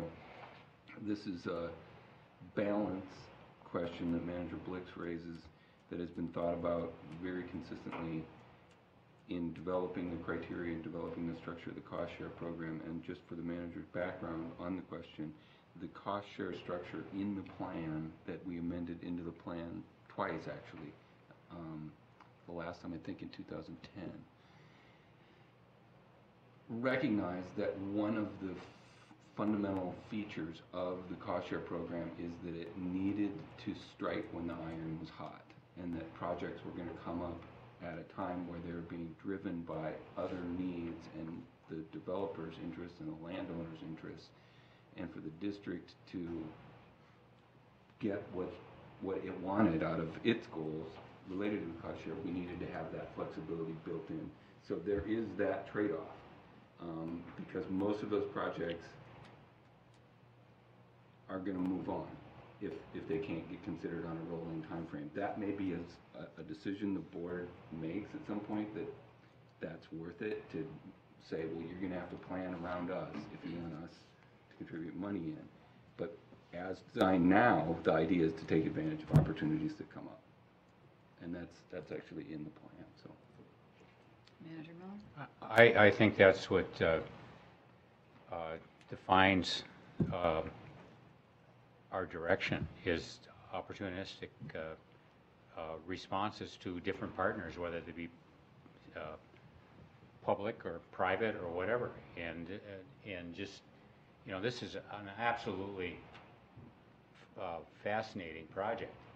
And I think we're lucky to have such a developer in our watershed, rather than trying to dump the water in the neighbor's yard, which we see time after time.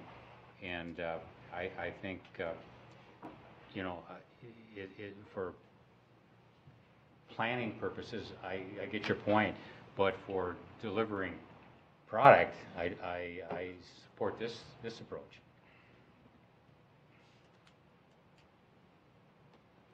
Manager Calkins? I'm not sure if I want to ask this question or not, but I will. Since the meeting last week and the discussion we had there, I went back and looked at the cost share program on the website. And the question becomes for this project, which is a bit of a struggle, is because of how it's all worked out. What was done on the project, and I can think of some things, but what was done as far as the cost share dollars that the district is proposing to give to the project? It was a PUD, right? Yes. So what was required as part of the PUD versus what we're covering in cost? Mike Kelly, you didn't leave. You should have. Still bad. I figured he'd have the answer. And actually, I could probably take a stab at that, Manager Calkins. Managers, in the letter of support from the city, that's at the back of the packet, that's from city manager. They highlight what the city's requirements were in paragraph 4 when it was approved in 2008 as part of the PUD. And at that time, what was proposed was a robust stormwater management plan, but what was required were best management practices and management of existing rates and runoffs. And in the resolution, we've provided both information on how the proposed project exceeds watershed district regulations, which did not apply at that particular time, and how the project exceeds WISADA standards, which were applied at that time through the PUD process. But the question I'm looking for assurance on is what we're paying for is over and above what was required by the PUD, yes or no? Mike, I'll defer that to Mike Kelly. As part of the city's process and the developer's agreement and the PUD process, we've had this conversation several times.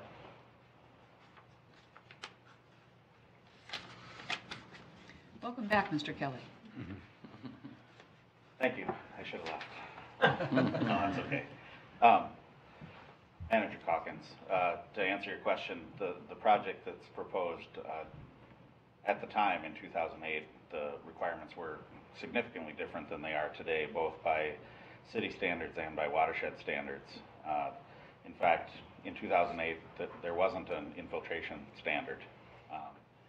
Our standard was phosphorus and total suspended solids, and those were both from the standpoint that a project that took a site, a 14-acre site that was about 95% hard, and simply suggested a 1-acre park, minimized hardcover on the site. In addition to that, significant stormwater management techniques, infiltration, filtration, green roofs, and swirl concentrators, sediment removal, far exceeded what we had at the time. So short answer, yes, far exceeded the standards at the time, and I think Mr. Whisker and myself have spent quite a bit of time evaluating even how it meets today's standards. So I think it far exceeds today's standards also. That's what I wanted and hoped I would hear. Okay. Thanks. I was dreading that.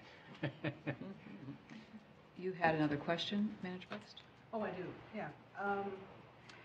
So just to get back to the comment that you made, the concerns that I have are not about what we voted on back in December, because I'm still fine with that decision that we made back then to ask the staff to evaluate this. It's really more about going forward and really about looking at this.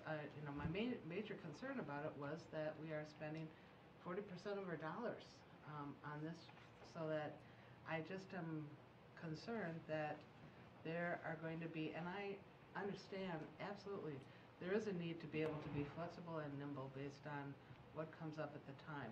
But this is a sizable chunk of our available cash for this year, and so say some other things come up for the remainder of this year that we really wish we could spend the money on, and we are it's just my concern that that this is kind of an after-the-fact deal. The stuff is done, and so we're it's almost as though we could budget for this to pay for it you know, in the future, if that's what we wanted to do, because the project's already done, and if we wanted to do that, I think we could. Instead of spending our available dollars so that we could potentially be flexible to do additional projects this year. So that's just an overall concern, and I think it's just a issue that our board needs to have a discussion about of how we want to approach these things. The other issue that I have, that I had sent a question to James, and it was about the public notice aspect of this, and that's a concern that in fact just came up with the Bushway Road thing again, that the public isn't getting the adequate notice that they need to understand our projects in advance so that they can come to our meetings prepared to make the comments. And so that was just I think that's another discussion that we need to have, and I would like to have in the future, just to kind of figure out what it is our expectations are to get information out to the public in advance, so that they are able to do a public hearing with correct information, or even the correct notice in advance. So That's a question? Excuse me. I'm just saying, I would like to have that discussion. We had part of that discussion last week or last meeting. And the policies around notice are somewhat different for one thing and another, and the legal requirements are always exceeded here. But it is something that needs to be looked at, and I think that that's one of those policy roundup questions that perhaps our council are working on too. So that is being looked at. Okay, great. Thank you. And I think, actually, Jim asked one of my questions, so I think I'm probably fine with the answer that was provided for that. And that's it. Manager Shackleton? Thank you. I guess I share the concern of spending 40% of our cost share funds on one project. Having said that, though, this first came to us in 2007? 2008. And we've now have a better product than we ever could have dreamed of at that point. And values are always going to set in stone, be a budgeting process. And I think that had this been a concern, this should have come up during our budgeting process, but it didn't come up during our budgeting process. We knew this was coming down the road. We've known it's been coming down the road for years. It's worth spending money on. It may not be the highest functioning value in the entire on the lake. It may not be the most polluted bay on the entire lake. This is a highly visible project that demonstrates a whole set of new technologies or different technologies than are applied elsewhere on the lake. The benefits of this investment are not just on water quality, but they're on education.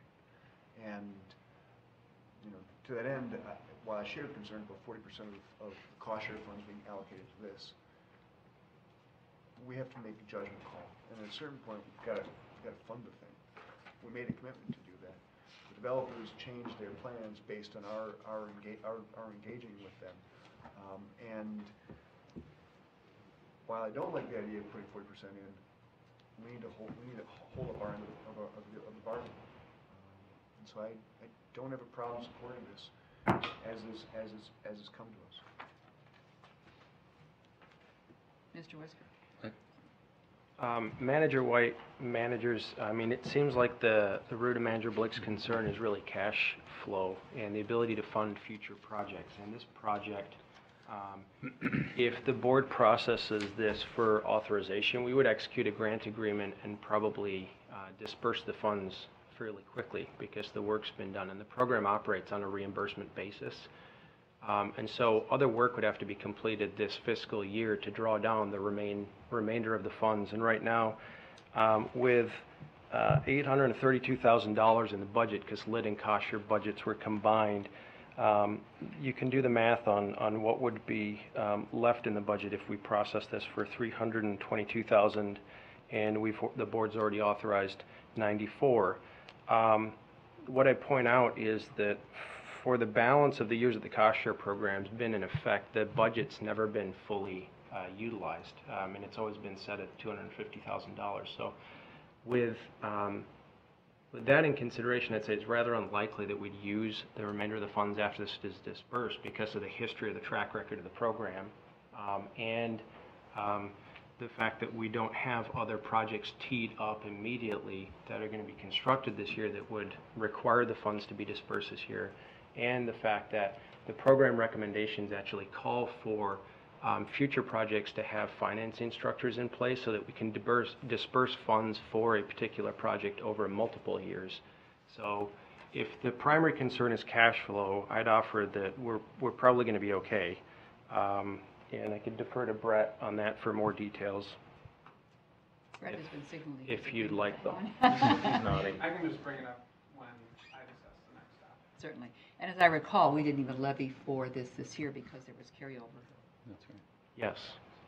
Mr. Welch. And very, very briefly, and I know that Manager Casal, or Manager Shackleton, where you're coming from about the sort of moral nature of the commitment, but to be clear in the record, there was not a consummated commitment prior to this. Key words being consummated. But there was a pretty... There was a direction. A pretty well understood commitment.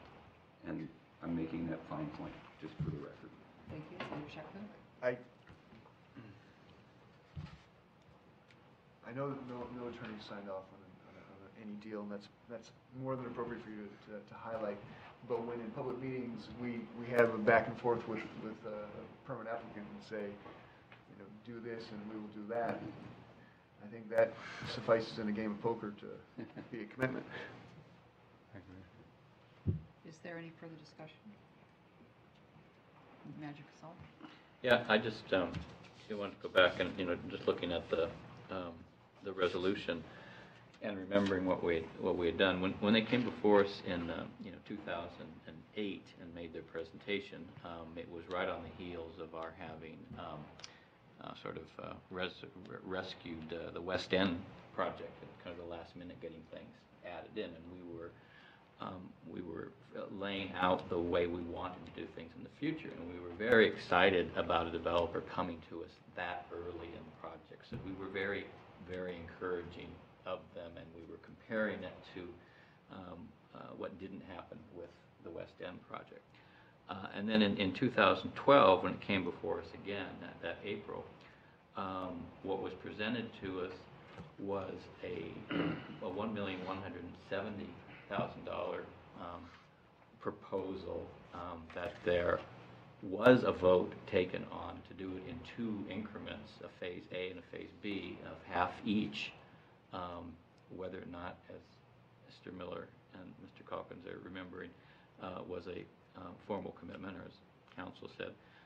That's clearly what was communicated. Now, here we are in the end of 2015. We've had the developer come before us again, and staff has looked at it again, and we're now down from $1,170,000 to $307,000. That's a significant reduction.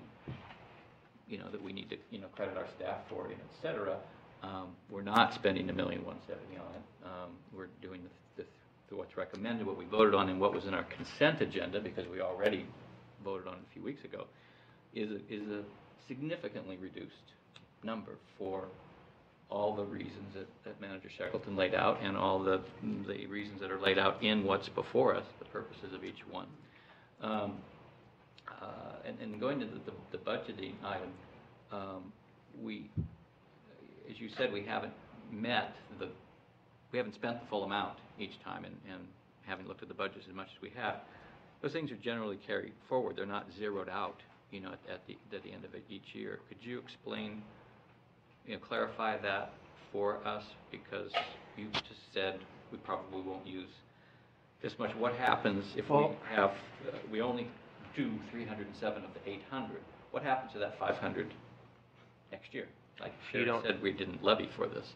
If you don't spend it, or if it's not allocated to specific cost share projects through the budgeting process, the board decides how to use those funds for levy reduction or rollover into the program, and the history has been they're carried forward into the program to keep the program levy neutral.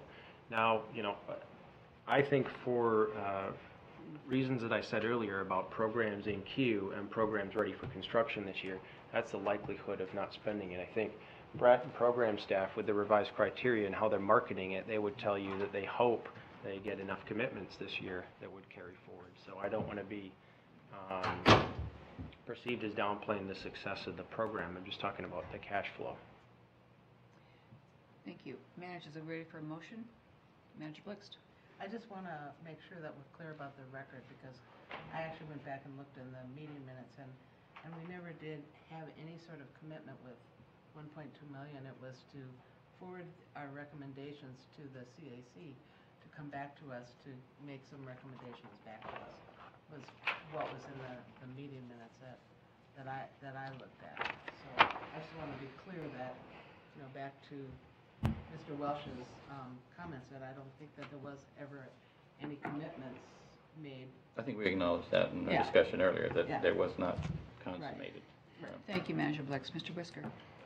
I would just say that the resolution's been finely tuned and crafted between staff and legal counsel. I feel like I want a confirmation from Michael, reflects the record, and the minutes that are the record are included as attachments in your packet. So the resolution should be accurate with regards to the historical record. So what? Manager Miller? So can we get some clarification of what the facts are then? I get a little nervous when you say you've got the minutes and they say something else. Because I have a recollection of being at the meeting and voting, or at least expressing support for the developer to go forth and do the project, and that, And I have a different recollection entirely. Mr. Welch, are you looking at them by any chance? I think I know them by heart at this point. Close your eyes. Manager White. Specifically, I'm not going to explore the whole history, because really what it came to was an April 2012 meeting where the project was presented. There was a discussion of the level of support and the fact that the project is in 3 phases. It, I think, has always been a 3-phase project. There was a discussion of a commitment and a motion that passed to make a commitment to what I believe was the first phase at that point. That motion was then amended to broaden the commitment over time into the later phases of the project at a 50% cost share. But then there was direction to develop that recommendation from the board and that direction from the board into action that would be brought back to the board after review and comment by the CAC. And until November of 2014, that was the last that had happened. So basically, like we did tonight with probably 3 or 4 or 5, motion and second passed for the administrator to sign an agreement. Well, the board's expectation is that that agreement then gets signed, so that's the action. That action did not take place in this case. So everything up to that point, and then it went to the CAC. The CAC had some kind of complicated feedback, I guess you would say, and they had some questions that made things slow down a little bit. Mr. Merkins was here, John Merkins was here in November and explained their decision-making and their thought process around it. So it was a complicated history. I hope that helps clarify, but. Thank you. Manager Calkins? Just a couple of things. As I said, this has been kind of a messy process for a variety of reasons. And it's been a bit of a struggle for me to figure out, how do we handle this particular project. But I do remember that, at least on my part, and there was considerable concern about the amount of dollars that we were talking about back when we first had this project come before us. So there wasn't a consensus that, we want to spend all of this money on that. I don't think that was the case. And also, the project we have that was actually in the ground now is very different than that project was at the time. Very, very different than it was at the time. Having said all that, I agree too that the location of this project isn't in the best places to get a return on our dollars because it's on one of the cleanest water bodies in the district. But that hasn't been a criteria for the district. And it's not for homeowners. I think the program would be better were it tied to a water body and to a benefit. But they've done some wonderful things in this project, and they have demonstration value. And even though it's one of the cleanest water bodies in the district, it still is impacted by development. So I have gone back and forth, and I don't think the CAC was particularly happy with this project, if I remember correctly. Bill's probably gone, but I don't think they were 100% in support of the project either. So it's been a struggle. But having said that, I think that it's a wonderful project, and I didn't think that I would be the one to do it, but I'm going to move approval. Second. It's good. Motion second, thank you. Is there any further discussion? All those in favor say aye. Aye. Opposed? And I'm opposed just really because of the process issues that I brought up. And like I said, I think the project itself has a lot of merit, but I'm... So it's a 5-1 vote. Correct. Thank you, everyone. Thank you, staff.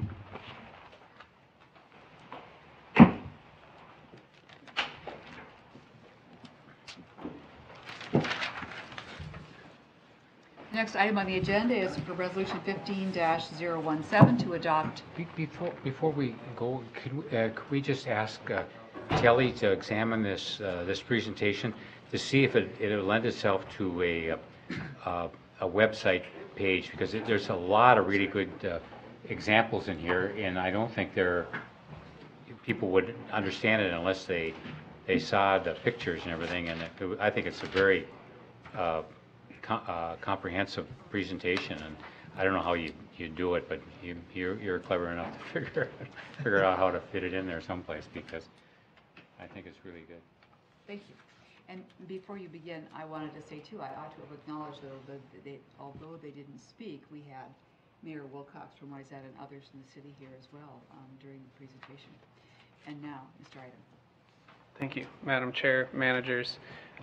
Here tonight staff is requesting approval of the cost share grant program evaluation criteria as it pertains to the funding of the cost share program.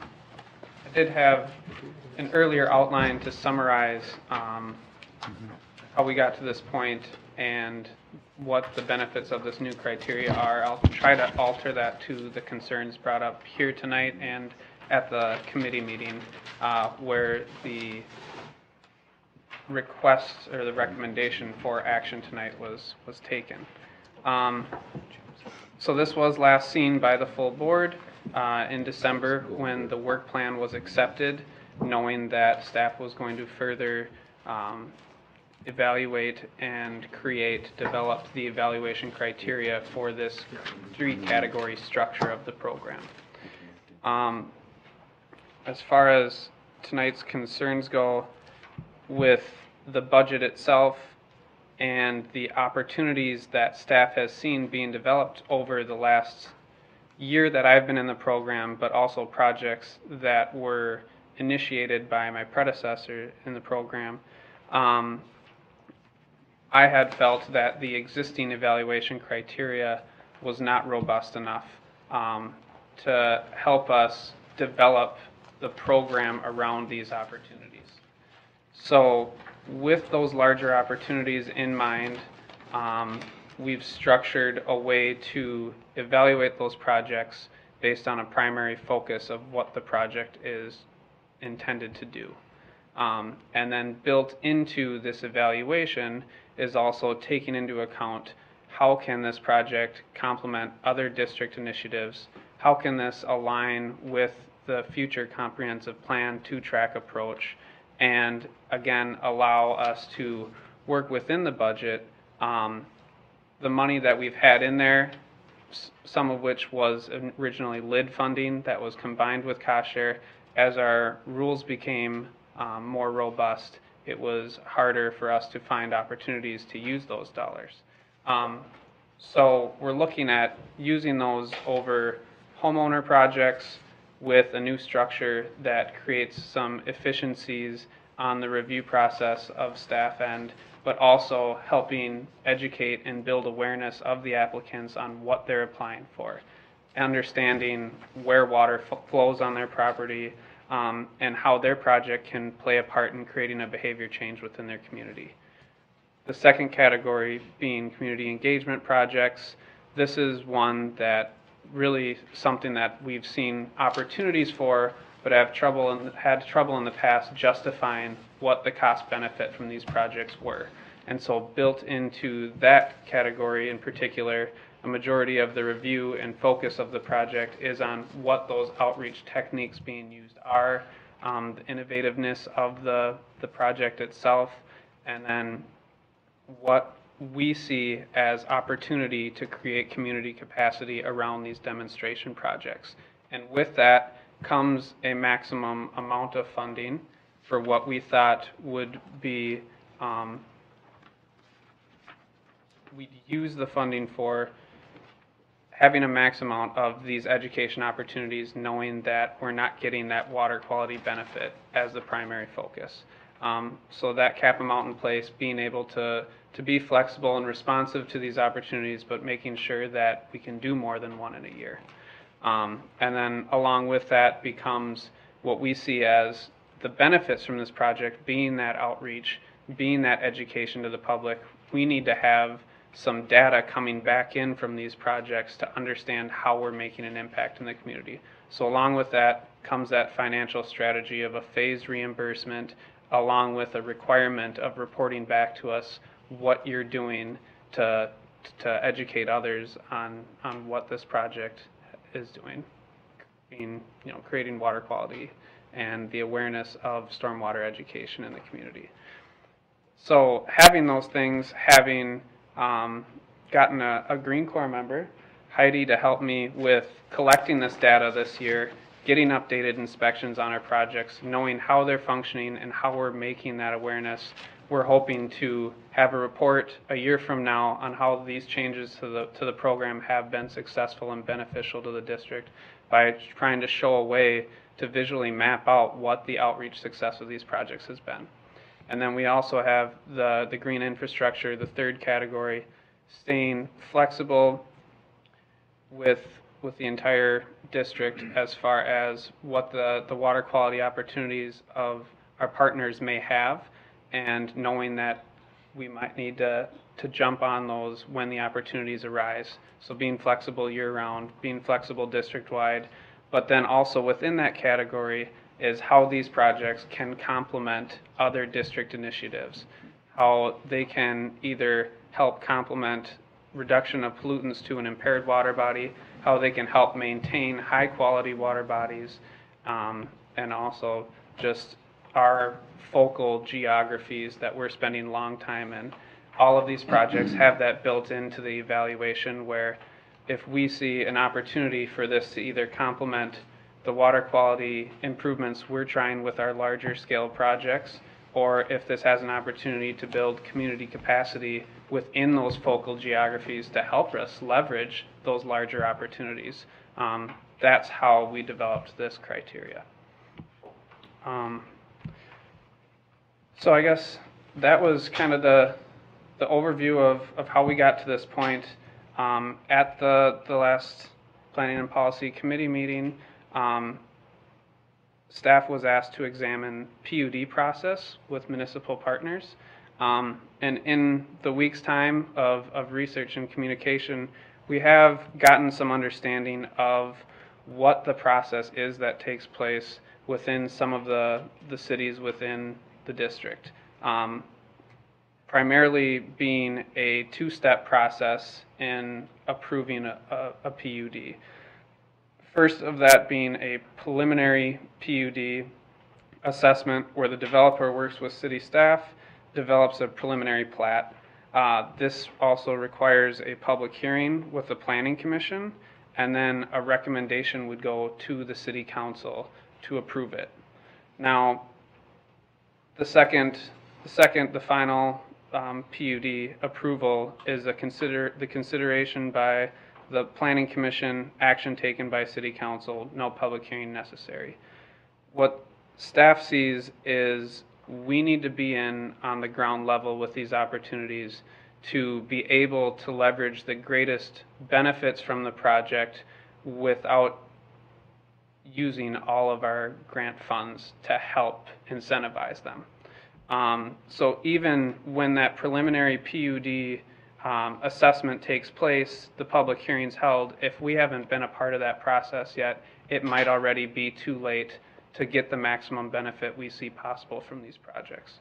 What we think the process moving forward should be is key involvement early in the process between communication between the district, the city, and the developer. So when the PUD is initially conceptualized, district cost share program needs to be an opportunity that they know about, so that there may be funds available with the district in collaboration with you to build up greater benefits through water quality than what's required through this PUD process. So working with the city themselves to develop stormwater standards for the site. So the city might not have stormwater as their top priority through this process, where we could come in and bring that technical support and set the standard from the beginning of what the potential of this site is as high as possible. And when we meet with the developer initially too, it's an opportunity to discuss what environmental amenities could bring back economic value from the project, what large regional opportunities we might see possible before they start considering where things may be placed. And then when we get beyond that point, work with the city to set that standard, then it becomes a process where the city, developer, and us come to, well, I guess mostly the city and developer come to a negotiation of what is feasible, what is of cost beneficial to the developer, and what is within reason for what standards we want to set with this project. So once we get to that point, we've already stretched the bar beyond what initially it might have been set at. So we're already working with them to get more out of this project than what may have been initially thought out. And then when we get to that point, then we can use district funds to help leverage to get us back to that top end high quality. So I guess just as far as what the concern was, that right now our language is mostly written into the guidelines is we don't fund projects that are required by government agencies. Regulation that's existing and in place. PUDs might be a gray area there, but I think having in our process, in our guidelines, that we get in as early as possible to help with incentivizing these funds will help us get the greatest benefit out of those properties, as well as utilizing our dollars efficiently.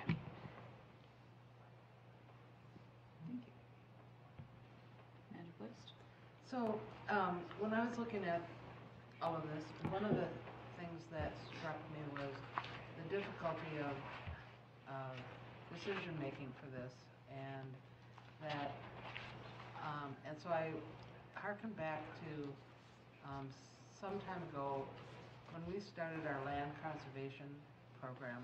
There was some sort of decision matrix that was created, whereby, and I couldn't even tell you what all was in it, and I'm sure it's still around, but I'm just thinking and wondering if it might be helpful for us to think about developing some similar way of kind of rating these things, because what we ended up with the conservation program, you help me out here.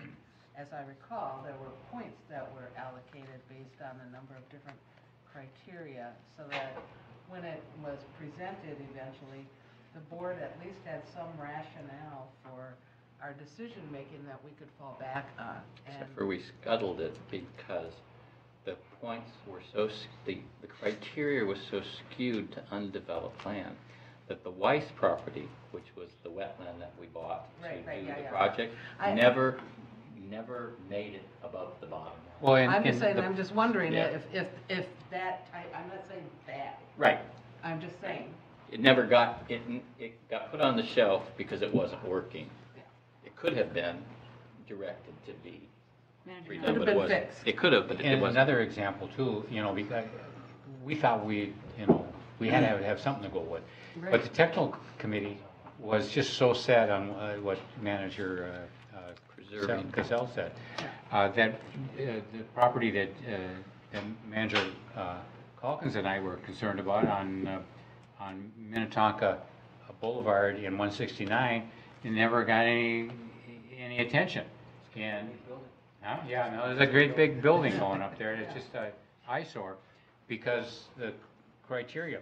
What I like about, I think criteria is great because you can't just make it willy-nilly, but then you can't be so restricted that you miss all these opportunities either. I don't want to go there. Yeah. But I would like to have some vague sense that we have priorities, or, I'm not sure how we Mr. go Iden, about doing it. do we have priorities? We do have priorities. We were setting up to make you look good. Manager Blix, managers. From where we were at a year ago, this is a step in that direction. This was my attempt at creating a structured breakdown of what we wanted to focus our dollars on and what we wanted to ensure the benefits we got back from projects were.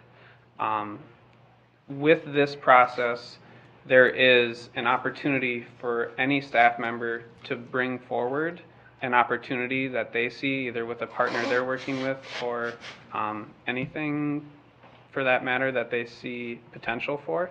And I myself am not going to review every project alone.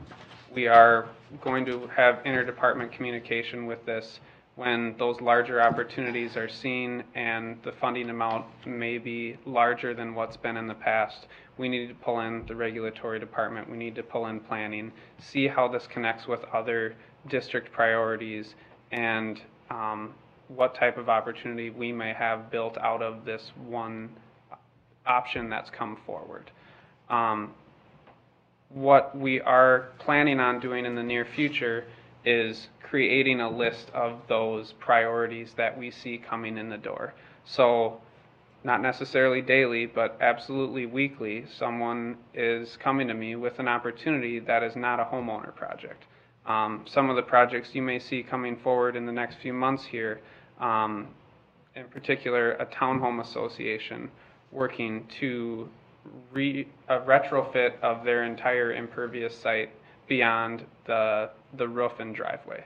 So the entire parking lot, the entire driveway coming in, rain gardens along the boulevards, the alleyway project that we helped with last year. They received, Metro Blooms has received a Bowser fund near $400,000, and we are looking at moving forward with potentially 15 more alleyways over the next 3 years. We're working with public boat launches for opportunities to incorporate AIS and educational signage, as well as the stormwater retrofit demonstration. Working with churches, more congregations are coming forward. That has been a longer process than a few months for the most part, because we're looking at beyond the site, what could maybe be drained into the site, capturing more runoff than what's just there, and then the programming that goes into it. So from the project we saw last year, now the bar is set pretty high for those projects coming in. What are all these opportunities we see? More neighborhood associations coming forward. So there are different types of projects coming forward, and we are trying to get an idea and a grasp on what those are, and that's where hopefully that financial strategy, having these cap amounts in place, having this new outline for criteria, and that ultimately that 50 to 75% funding for those great opportunities, we may come close to spending the entire budget this year, especially with the 40% dropped off recently. So we do see potential to use the funds that we haven't been able to use before, but we are really serious in taking into account what benefits we want to get out of these projects moving forward.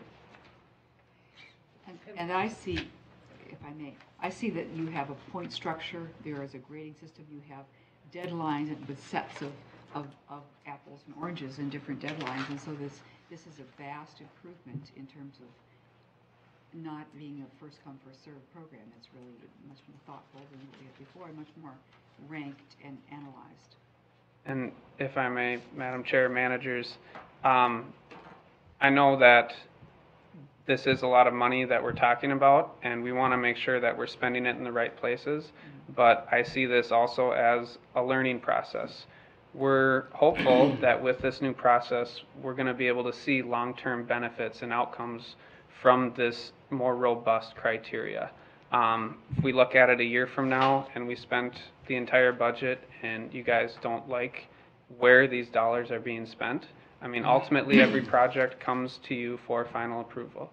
So we can make decisions on individual projects and in the future when you see those results from what has happened this year, if we want to keep going this direction or modify things. Thank you. Manager Blix, do you have another question? Well, I was just trying to figure out, because it's not clear to me, is there any attention in this to the resource impact and how we would be able to prioritize if you had, you know, all those things that you just talked about and you had to pick among them, you know, how could we decide, well, you know, this bay needs more work and this lake needs less, and we shouldn't spend, if we only have X amount of money, how, it's not clear to me how you would decide that. Sure. Manager Blix, managers, it is outlined in each of the categories as part of the point structure, and that's something that we may want to modify in the future, but for right now, it is going to play a large part in whether someone, even if they scored well in these other categories, the water resource prioritization, how we see how this ties into other district priorities, will be one of the ultimate factors into whether someone would get 50% funding or 75% funding. That 10 points, 15 points in the green infrastructure category, so where the water quality projects is the primary focus, that's 15 points of the total 100 possible. So that would alone depict whether we would have a 50 or 75% funding, even if it got to a funding amount. Thank you. That is in the board packet. Manager Miller and then Manager Casal. So even though alley projects probably doesn't have a great big impact on water quality, they probably do on volume, and so you have a system that'll take that into account. You know, it's just not what bay it's affecting, but right. How much water is being produced, etc. Manager Miller, managers, when that was taken into account, I assumed that those projects coming forward are going to be funneled through the community engagement category because of what we saw with the last one, proposed one alleyway was the maximum amount of water quality benefit was around 1.5 pounds of phosphorus removal if all the BMPs were put in place. So that there isn't, on my end, makes it a lower water quality improvement and greater opportunity for that community engagement piece. We're reaching a neighborhood scale. We're creating an awareness and communication between neighbors where they're coming together, and what is the focal point of that? It is stormwater management. It's built around these demonstration projects.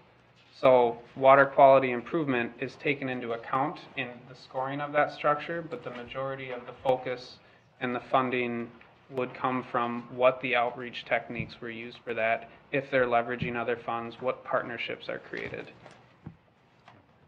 Manager Casal?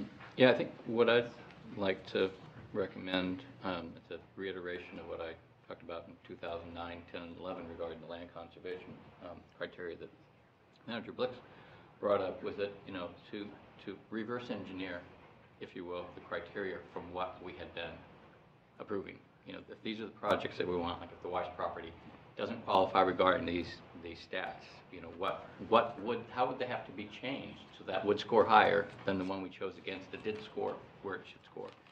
We've had enough of these cost share programs that have been evaluated somewhat subjectively between one to another, but not just subjectively, scientifically and education-wise, et cetera, et cetera. And I guess what I would like to see happen is that test the criteria that you're referring to now against the projects that have been Absolutely. approved. Would those projects have been approved with this new criteria? If not, how should the criteria be changed to get those approved? Or if it doesn't approve some that got approved and we look and go, yeah, we probably didn't want that one anyway, so the criteria is better. I think, you know, that's a way to, you have to have some experience to do some metrics. You can't just pull it out of the sky, and we've got the experience, so I would really like to see that and refine this process that way. Manager Casal, managers, I apologize for not bringing those tonight, but we've worked with, especially the planning department. Becky and I have sat down and scored many of the past projects we've funded. And that's where, you know, we didn't want to confine ourselves too much because we are thinking of tucked back in the woods stream bank restorations. We're thinking of the Arden Park opportunity. We're thinking of the Bay Center. And so we did evaluate that and adjust the numbers based on the projects we have historically funded and come to a consensus that this is the best route to go right now.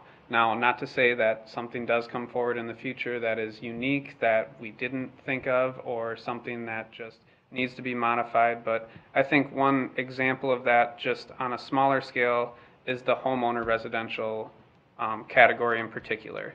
There is an added 10 points for shoreline and stream bank restoration. Just if it's that type of project, you are going to score those points. Why is that? Because it doesn't have the visibility factor that we see from front yard, corner lot, rain gardens. It doesn't have a lot of those other opportunities for those outreach techniques to be used. Not to say that they can't be, but through past funded projects, we thought that needed to be in there to kind of guarantee ourselves that we at least have an option to fund these projects at a 50% like we historically have. Thank you for the answer. Thank you for having done that analysis. Yes. I'm glad to know you thought through that process and for clarifying. Now Yep. I feel much better about it, having heard that. Sure. Thank you. Mr. Welch. Briefly, because Brett has done a great job of not only describing his development, but going back historically to this, and I'm a little chagrined to position myself as the old man in the sea, but Brett's now the third cost share program manager who I've worked with, and it has been interesting to watch the program develop, and I think the part that isn't in here, what's being presented tonight is, but I have seen, is that each of the program managers has developed the efficiencies that you would want to see in the program staff time on smaller projects. It's gotten pretty well dialed in to where staff does not spend that much time on projects that have great outreach value, that make individual property owners feel good about the district, and that does a project. We do their process very quickly, so there isn't, and it allows them to move on to these bigger bang projects. The one piece of this that, in hearing Brett describe it, was good and interesting, that I think we want to make sure that we didn't want to lose, and it is in what you approved back in, I think, December finally with the cost share that Brett did an interesting job of bifurcating this to the very early involvement before regulatory structures are really involved. And that is a concept that's built into our rules, and it's very hard to do. It's very hard to get people in that early. So it's a good place for staff to spend time and not just try to throw dollars at a project late in the game to change stuff about it. Now, that having been said, the program retains from the plan and from a very basic legal concept a beyond regulation element for what the district does ultimately pay for. So I think it's just important to recognize that. But the priorities you see and the structure you see Brett reflects is pretty consistent with my experience in actually working with staff on putting the projects together after the board looks at them and says, yes, let's do this. Thank you. Manager Miller. Well, two things. One, I really like the proposal, and it shows a lot of good work. But two, I really appreciate the fact that, you know, you've adopted all the vocabulary and outlooks of the urban ecology, and you know, creating value no matter who's the benefit, whether it's public benefit or even private benefit, if it's increasing the quality of the environment, you know, it's worthwhile. And I really want to commend you for your transition from throwing money at projects. I know you didn't throw money at projects, but you know, that kind of concept to integrating it to all the other activities that the Watershed District is undertaking along with its partners. Thank you. Manager Calkins, thank you. The board threw money at projects. Yeah. If anybody did. This is a vast improvement over what we had before, so it's really great work there. And there is an attempt in here to tie it to water quality, downstream resources.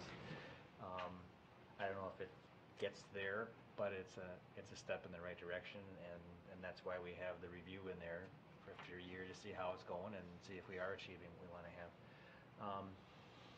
One question I meant to ask last week and I didn't, and that's, I know there's a caveat in here where it says that the project has to have board approval before obviously they get the dollars, but does the grant applicant see this form?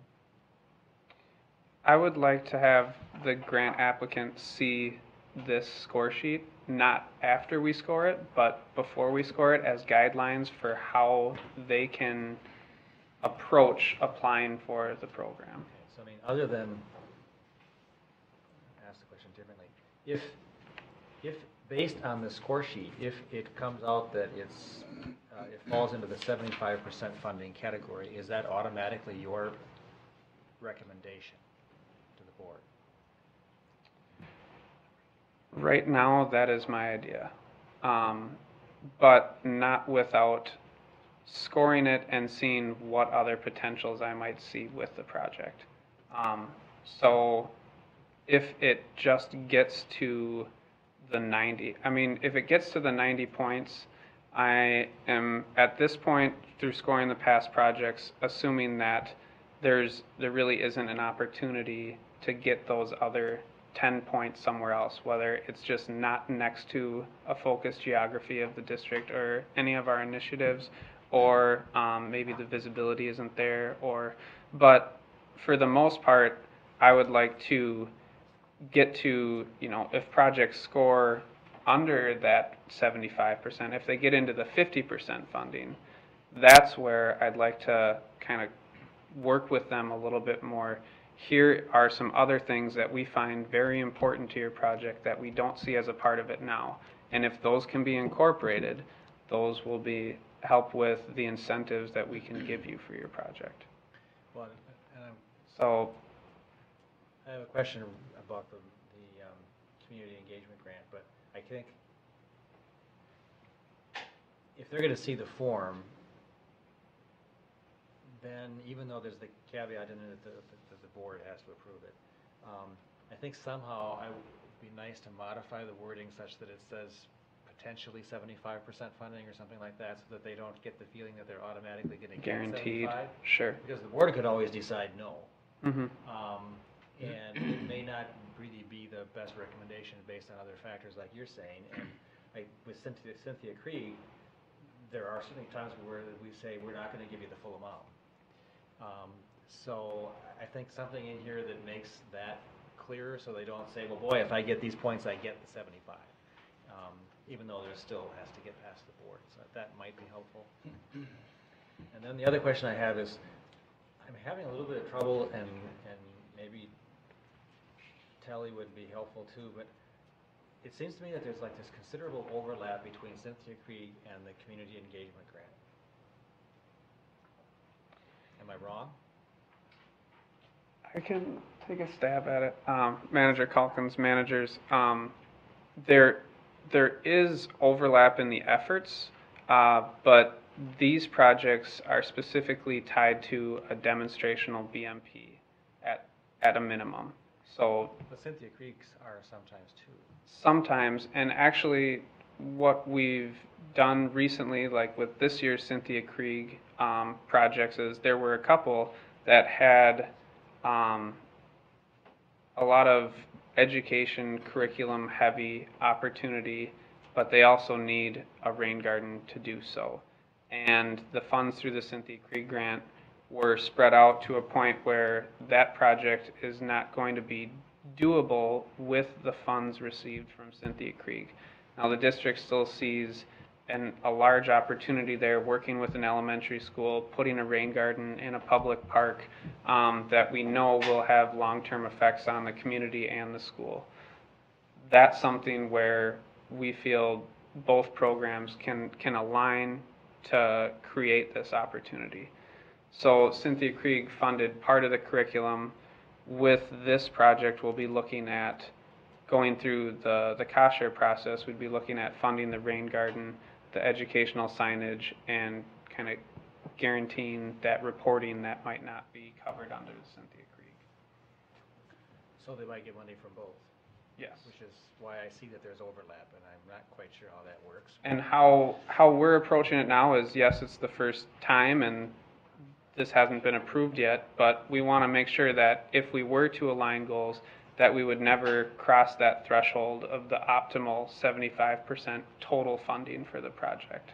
Knowing that there's skin in the game from the applicant, and knowing that if it scored out to 75% funding here, that what we're going to give them will ultimately, together through both funds, not exceed 75% funding.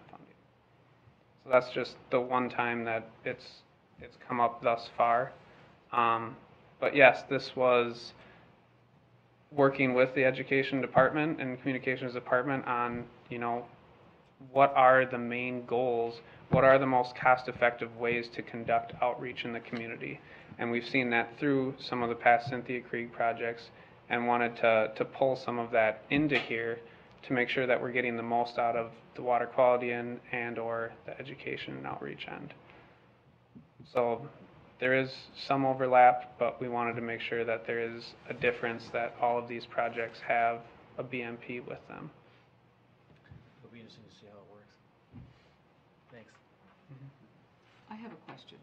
At the beginning of your comments, you spoke about changes you might want to make, or in response to board comments. Did I understand you correctly? No, I made changes to my outline for presenting this tonight, just on the comments and concerns we had tonight and at the committee meeting. So no modifications to the structure. Are there any other questions? Are we ready to vote or to have a motion? Move approval. Second. Any further discussion? All those in favor say aye. Aye. Opposed? Thank you, Mr. Hardy. Thank you.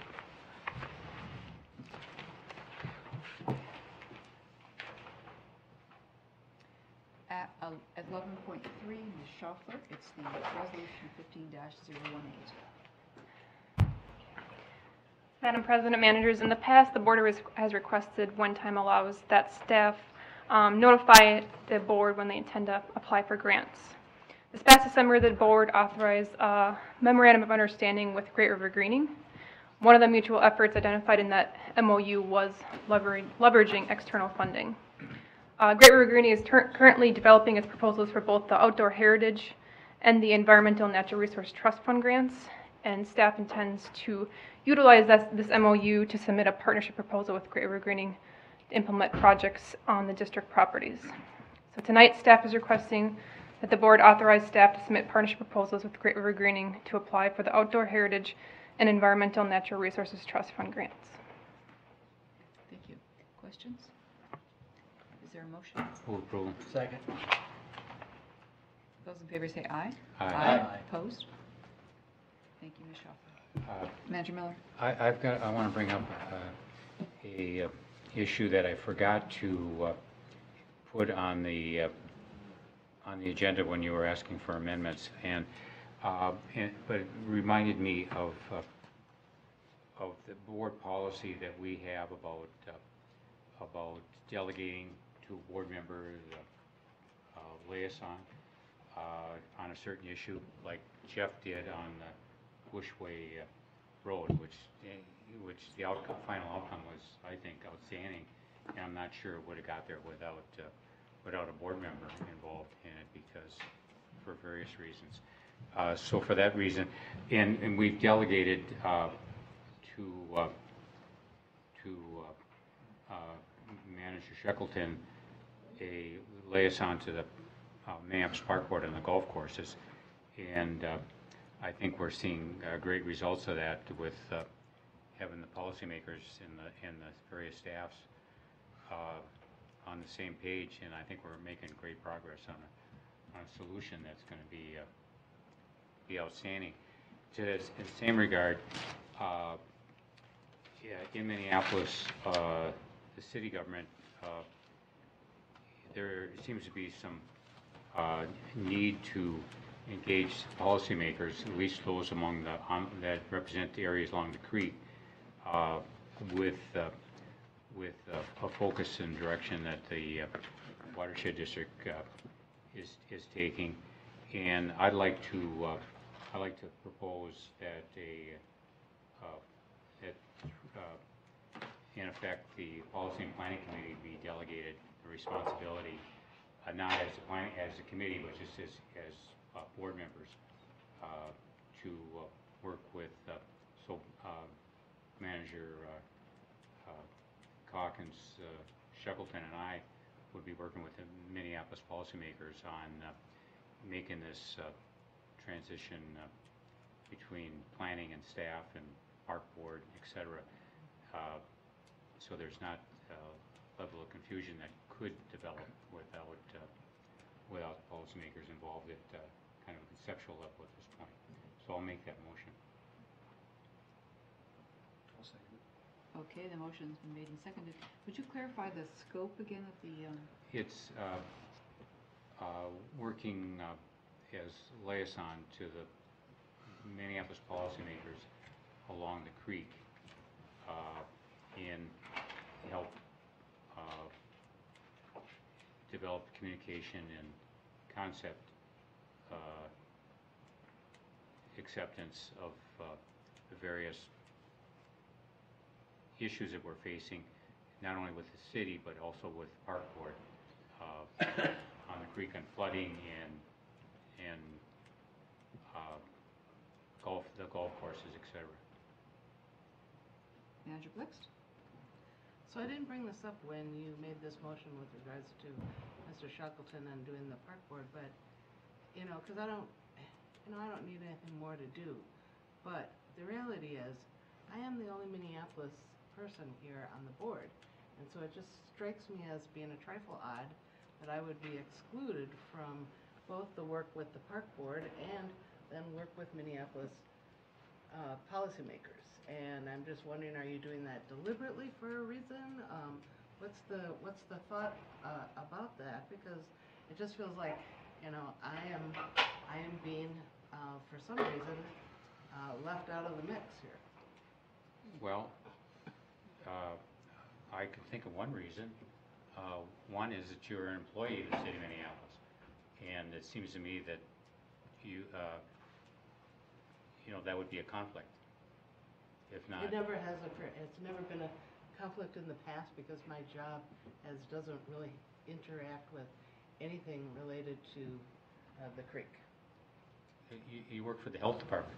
Yeah, Okay. yeah. Oh, I don't know what the health department does now, but they were involved in health issues, you know, like sewage in the creek and et cetera, so I Yeah, don't know. well, yes, But, but that's not my particular job, is what I'm Yeah, saying. okay. My personal job is not related to that. So, I'm just bringing it up as a point, yeah, it's a good point. Again, I thought the policy and planning committee, you know, Brian's got a good relationship that's developed because of his interest in these issues. No bigger interest than you've got, but it doesn't constitute going to his bosses asking for favors or understanding. Is that what we're gonna do? Well, we could. We don't know. You know. Is that your plan? I suspect anybody can go to my boss and ask for favors, that will not be me. No, not your Yeah. boss. I'm talking about her bosses. You know. And I just think it'd be easier to deal with, you know, especially if there's conflict that develop on approaches and things of that nature. Patrick, so? I think that might be a good example about Manager Shackleton. I and Dick signed to the LRT, and we're liaisoning directly with the commissioners, which isn't appropriate for Brian to do, and he's made a very clear line that, you know, that he doesn't do that. But it doesn't mean that he's not doing anything in that area. When we made liaison assignments in the past, it has been regarding interest, availability, and access. But that does not exclude someone. And I just to speak to your concern, I know when we assigned Manager Shackleton the park board portion, it was kind of a confirmation of what, you know, he was getting questioned about, he was getting engaged in, that, you know, he was getting drawn into, and we wanted to formalize what was going on there. It wasn't an exclusion of anybody else, particularly not you. And I think the same thing goes here. So I would want to affirm that that's not the intent. That, you know, that I certainly have heard, and it doesn't exclude you, but it, in a sense, it might be a way to protect you from not putting you in the position where it's expected of you to possibly have to lobby your boss's boss. Yeah, You know what I mean? it's not ever been an issue, but, Yeah. no, and But you're like I not said- excluded. Like I said, I have plenty of things to do, and I don't need to do this whatsoever. I just needed to say that I felt like I was being deliberately left out. And so I just wanted it said, and I'm fine with you going ahead and appointing your committee to do this, but I just, you know, if you would at least keep me in the loop so that I'm not walking the halls and, you know, it is assumed that I know something, and because, you know, obviously I'm identified in the city by, you know, the policymakers as being a part of this gig. So, so I need to be kept looped in. Sure. Manager Clifford. I mean, I get the gist of what it is, and I'm okay with that. I guess my question is for Mr. Welch. I mean, there's a number of things that are potentially involved in that corridor, and a number of different entities that the district would be interfacing with. If this is something that it would be wise for us to have a resolution that's a little bit more thought out and worded, such that maybe it's something that we should discuss in that committee. And I guess the question there is there something that's going to happen in the short period of time before that, so that maybe we could talk about that or come up with some language that clarifies exactly how this is going to work a little bit clearer than just say we're going to be the liaison with these bodies? I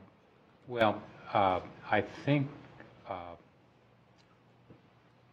I think Brian has a comment.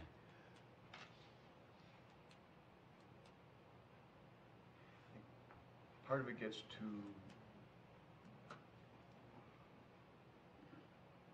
with the work that we've been doing with the golf courses. The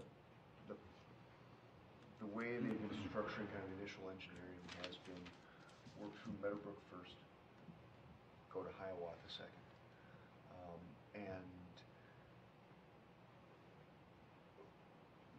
James has kind of expended a little bit of capital to help the park board in the city of Minneapolis play nice.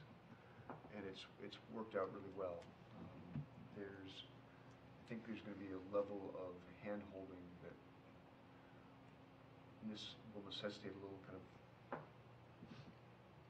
diplomacy on our part, just to keep everybody moving forward, and that is going to involve the waters and the surface waters and sewers folks,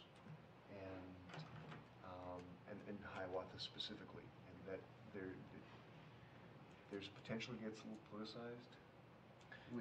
I understand all that. The question is that, and it would be appropriate for those discussions to happen in the Policy and Planning Committee, but I don't know where I stand, nor do I know that the board has a consensus on what we should do with any of the golf courses. So I don't feel that I'm in a position that I could be out there saying, well, this is what the district thinks, because I don't know the answer to that question. So I'm just wondering, how does that work? I think we're kind of jumping ahead here and making the assumption that the district might want to spend a lot of money on golf courses. I don't know. I haven't heard enough to make a decision about that. And to be honest, I don't know how on earth they would ever do anything with Meadowbrook. Well, if it floods again, which it hadn't ever before. I looked at the picture there. That's why I say, what do you do with that Yeah. if that happens again? So I think that's where I'm wondering exactly how this works, saw that that we on make the sure we have screen, a process in place that It just was like, allows that to happen. this is much bigger than my screen. I think that gets to the heart of it, in that there's the conversations that have been happening on Meadowbrook have involved 5 different units of government. And at this stage, it really is about, this is what we care about. And there are no designs, there are no plans, there are no proposals at this juncture. But the conversations are further down the path with Meadowbrook than they are with Hiawatha. And as, I think the kind of the impetus for this is that with Hiawatha, because the golf course is in the middle of neighborhoods, and there's an existing storm sewer that dumps directly into the lake.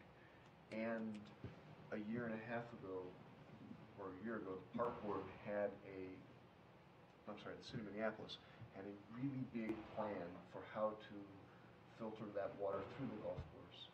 There's an opportunity to achieve the same outcome at a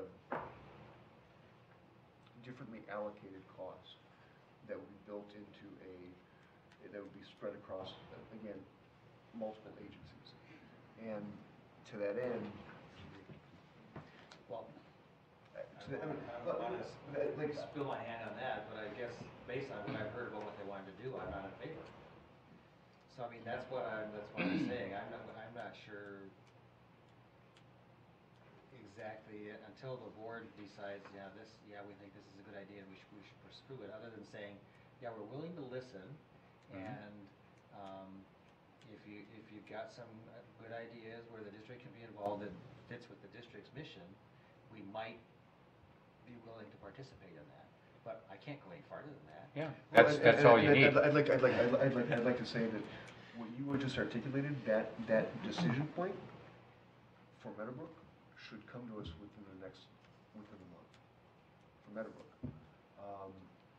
But I don't believe, I'm gonna pause because I haven't talked with James in a handful of days.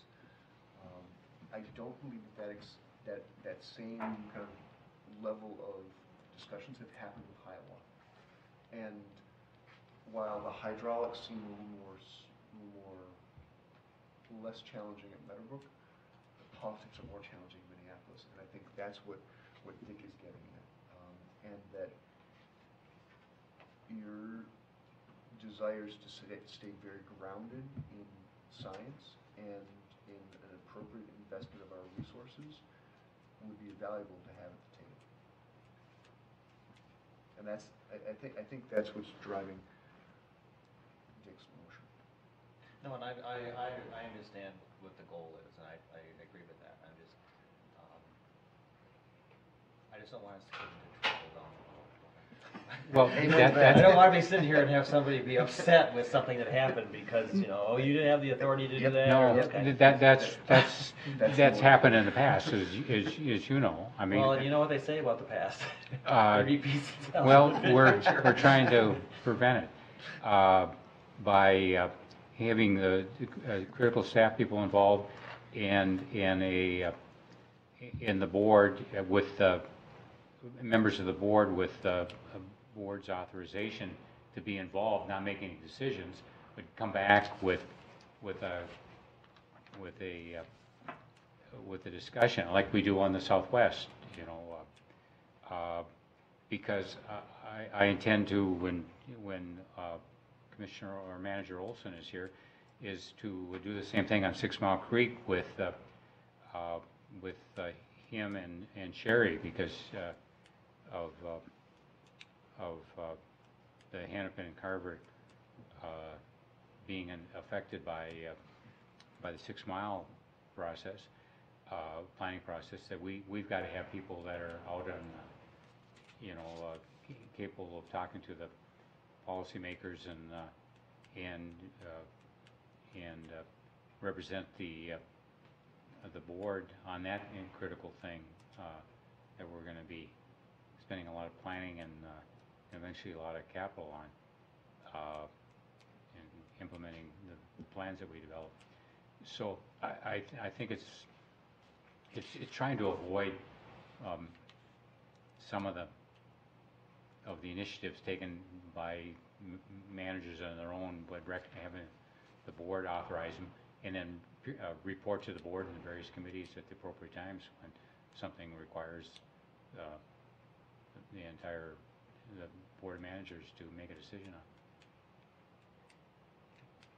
Manager Casal? It's interesting to hear this discussion because this is why we have a liaison policy and what Manager Cohen stated as to what should be is exactly what the policy is, and what he said earlier about I don't know about representatives speaking for the board. We're specifically not supposed to speak, for the board. The whole thing, the idea about the liaison policy is to be building the relationship, building the conduit, so that as these things are working through, this is what the example that you had with the Park District. They understand that you're the one that they get to call because you're listening to them. It's a sign for you to listen to them, but you're not making any commitments, and we don't want you to make any commitments. When Dick and I go to the LRT thing, we've been there for what now? 6 years? 2008? 7? No, yeah. But we never, we don't speak for the board. We don't make commitments for the board. But what we do is we've learned a lot about, transfer and develop, et cetera, which we brought back and has been, a heart of what we do with the urban corridor, the urban ecology. But it's a good thing for you to say out loud to reaffirm that when we assign a liaison, it's about building bridges for relationships, not about ever speaking for the board, because we want to reaffirm that. We don't ever want somebody saying this is what the board will do or this is what the board thinks. But it's building the relationship. So I'm glad you said that, and I don't see any issues with what you were saying about laying more groundwork. If this is these committee people, this committee group, the 3 committee members are going to be this liaison assignment. working through more of it is a good idea. So I think your point's well taken. Could you read back the motion, Mr. Walsh?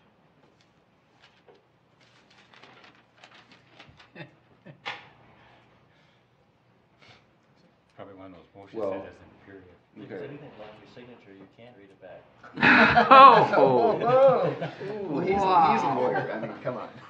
If he was a doctor, it'd be worse. We were just commenting on The, this signature. the Manager Miller made a motion to appoint liaisons to City of Minneapolis policy representatives of the three managers who are the members of the Policy and Planning Committee, which is Calkins, Shackleton, and Miller. And the scope of the recommended liaison was to liaison to Minneapolis policymakers along the creek to develop communications and concepts consistent with district policy along the creek. So it's a very broadly stated direction, and it basically says us three will pay attention to what they're saying and doing about the creek and make sure that the district's existing policies and, you know, the liaisons under the policy you readopted just a couple months ago are certainly charged with saying, well, the board already decided this, and we already decided this, and there are decisions that have been made, and the point is to give these folks kind of special attention, I guess. So I've now exceeded the question, but Thank you. the policy is an interesting one in that it's structured as there can be a recommendation comes forward of what the liaison appointment would be, and then the president makes those appointments of liaisons. Can you write that up as the motion? Yes. I'd second that motion. Too late. No, we already have a motion second. Any further discussion? We're ready to vote? All those in favor, Manager Blixt? Are you gonna include the part that they have to keep me in the loop? Yes. Well, that communication was a big deal. Okay. Then I'll vote for it. That'll be in the minutes. All those in favor say aye. Aye. Aye. Opposed? Thank you, and thank you for making the I'll make sure motion, that when the Manager minutes come Miller. and I sign it, it becomes part of the official record. Thank you. You double check it to make sure it I said will. what you wanted to say. Or you intended it to say. We have Just one for that. final item, which is the administrator's report. Mr. I'm on Erdahl. call right now, so I. I'd like to just kind of race through a few updates, just as kind of points of information for the managers. One is the comprehensive plan kickoff meetings. Thank you to all of you who participated and attended those. That's much appreciated, and it's also noticed by the community members, so thanks for being there. At the first one on the 18th, we had 53 people in attendance, and that evening we had 9 people in attendance. We have one more of those on Tuesday, March 3rd in the morning at 8:30 at Ridgedale Library, and currently we have 15 registered for that. So, and Becky Christopher's done a great job putting that package together in terms of making that presentation, and also calls from the public opinion survey that are related to that have also been initiated. So there are telephone calls being made. The Long Lake Creek construction project that is underway and progressing well. There was a prescribed burn. We had some media attention for that also on February 9th. That's to decrease the biomass and prepare for the earthwork. So the next part is that earthwork, the grading and channel digging realignment that will begin, actually began earlier this month and will be done in mid-March. There's been a little bit of an email conversations back and forth among some managers about the AIS legislation that's tracking through the legislature, and we're paying close attention to that and seeing where we can be kind of have the best and most strategic impact on guiding that through and strengthening it as it goes. So we'll stay tuned. We'll be represented at a meeting tomorrow, and then there's some meetings hopefully in the House next week that will follow up on some of those things there too. We are initiating communications kind of that will be coming, that Telly is working on, that will go out for me to various communities throughout the watershed district, and I'll be having kind of a schedule of meetings to get out and meet with folks. So we're looking forward to kind of launching that whole process in the coming weeks and months and years. And then kind of lastly is that, and it was kind of just referenced in the previous discussion, that we are working with the Minneapolis Park and Recreation Board quite a bit on some of these things. In fact, James convened a meeting yesterday here in our offices that included FEMA, DNR, Minneapolis Park and Recreation Board, and the U.S. Corps of Engineers. And they're talking about kind of how to address some of the issues and those problems.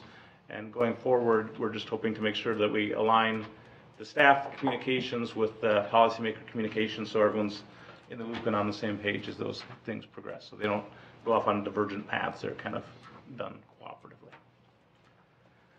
And then lastly, also, I think last week, Jen Charlo sent out an email about some updates on some hires that have been made, mostly replacing previous positions.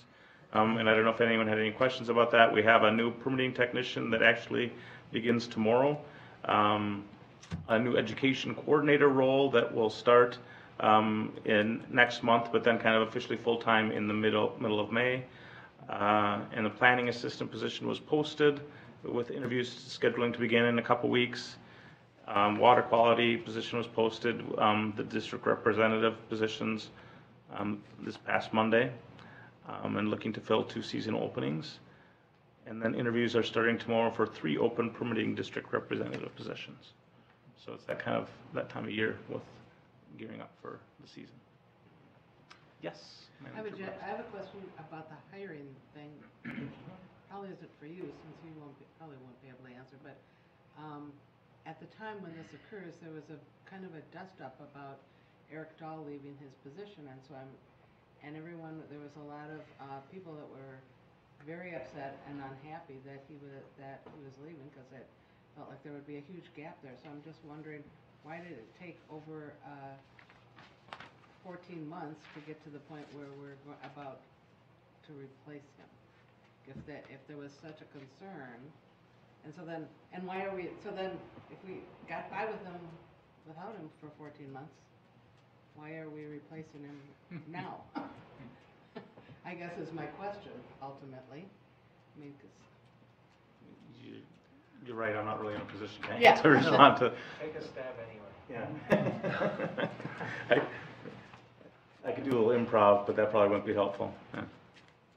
Well, I can't answer the question about, the board's concern and why they're upset, but the position that Lars actually referencing isn't the position that was left vacant by Eric Dahl. It's the planning assistant position that the board authorized to assist the drafting of the comprehensive plan. But to your point, we do plan on posting soon and backfilling that position as we gear up to do serious planning in 6 Mile. And I would say that that questions come up repeatedly over the last 14 months, and the answer has been the same, which is we're not ready to do 6 Mile. It's a substantial undertaking, and bringing that position on isn't just going to make work go away. It's going to create new projects and new opportunities, and it's going to generate additional work. And so the conversation that we've had repeatedly with the executive committee, with the board when that's come up, is 6 Mile is going to be a chapter of the comprehensive plan since Eric left, and we knew we were going to have a gap, and bringing somebody on, training them up to speed, and doing implementation, our plan shifted after he left.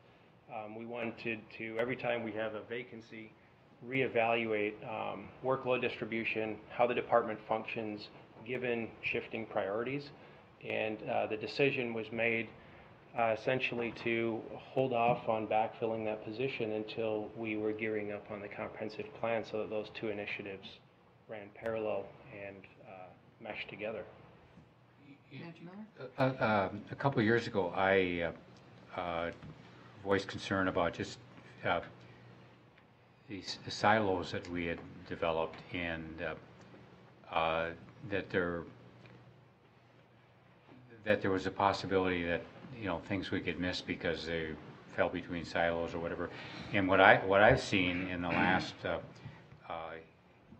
14 months is much more collaboration among the staff and a task force approach rather than department approach to issues. And I think the management committee and just the general staff, in perhaps because of the new building and the way it's laid out and everything too, lends itself more to this collaboration and more teamwork.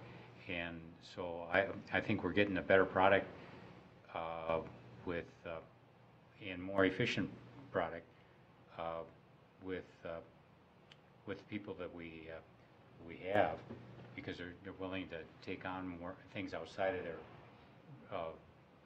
their specified realm and work on promoting the work plan of the whole watershed, not just their department. And I'm really pleased with that, the way that the staff has embraced that approach. Mr. Welch. If that topic's been addressed, I have one really tiny addition that I'm gonna. I don't know that it has. Okay. Well, Different topic. I'll come back to you. I won't adjourn before I come back to you. Any other comment about this personnel question? Thank you for your answers. Mr. Welch, you're up. Very, very briefly, because it is late, but I just did want to update the managers that we continue to work with,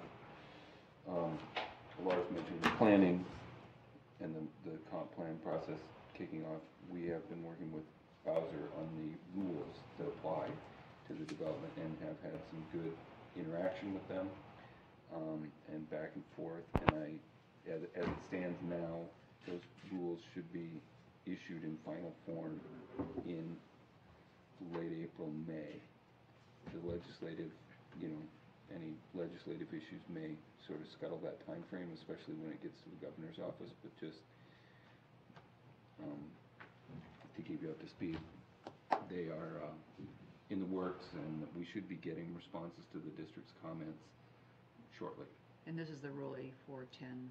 For planning and really governing the relationship between the watershed's plan and the city's plans, and now the comp plans. Thank you. Manager Blixt. Can I do a different topic now? Is there any question about the Bowser rules? Manager Blixt?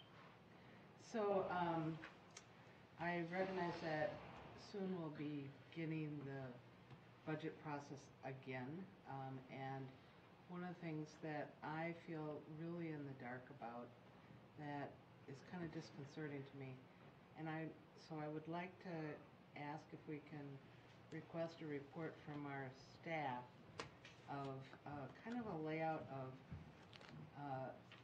maybe a 3-year plan in terms of going forward, of where we are in, we have feasibility, and we have, all these different phases of projects, and they take many, many, many months of preparation to get something to be ready, so to the point that we can actually levy for them. And at this time, I'm just feeling like I don't have a clue as to what we're going to be levying for come this fall. And I'm just wondering if we could kind of get a sense of, from our staff, of, kind of lay out for a kind of a map of what's coming forward for the next couple of years, so that that I, as a board member, have a sense of confidence that we are, have things in place so that we will be able to levy to accomplish what needs to be done. And I feel really in the dark about that, so it makes me kind of nervous. And are you thinking of capital improvement when you say that? Yeah. So we have a capital improvement plan that goes forward in the future. Well, we do, but a plan is only a plan. What I'm talking about are, where, do we have feasibility studies that are going to be ready, that we will be, because everyone is such a long process, that, you know what I'm talking about here. Yeah, we've got the plan, and then we've got the feasibilities, and then we've got what's in the pipeline. I think what she's asking for is a roadmap of what's in the pipeline, so that she can better evaluate what is being put before us in the budget. And I understood that, but I was wondering if you were thinking more broadly than just capital programs, or you were thinking capital programs. No, it's really primarily capital programs, so they're the ones that are the most time intensive.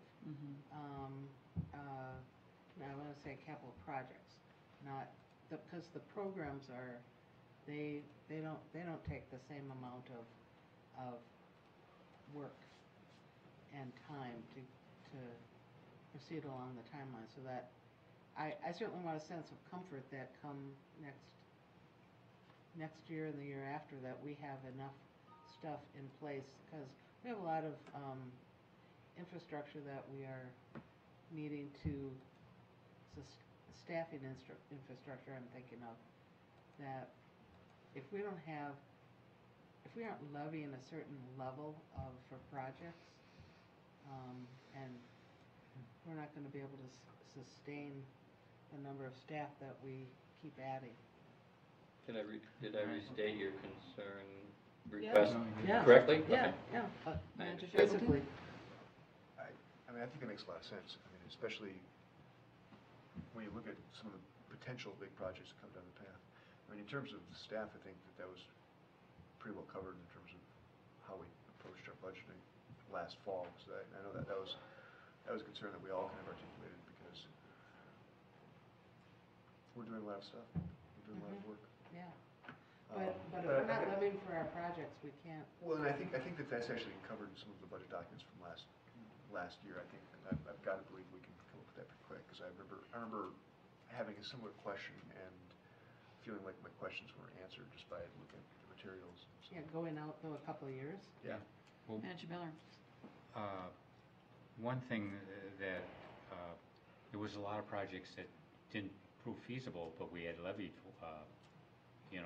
anticipating, and our reserves got to a point where it was a political liability. Yeah. So I see the benefit of this plan, so that we can not be in a situation, we got enough money to do the projects, but we haven't got too much so that people say that we're levying for something that we don't need. So I think that we've been taking care of the excess reserves, because we haven't really raised the levy in, 6 years? 5, 6? We raised it last year. Yeah, but I mean, that was just a tiny bit. It was, that was the first time in 5 or 6 years that we did any increases. So. Yeah, so I'm just. Yeah, good, it's good. It sounds like a good idea. Yeah. Budget discussions. I don't know. And then we can also. Got something else for David to worry about. See if we want to go big. Well, yeah, I mean, maybe we find out we have plenty, but maybe we want to, we have golf courses, We don't plan on spending a lot. We don't want to buy a golf course.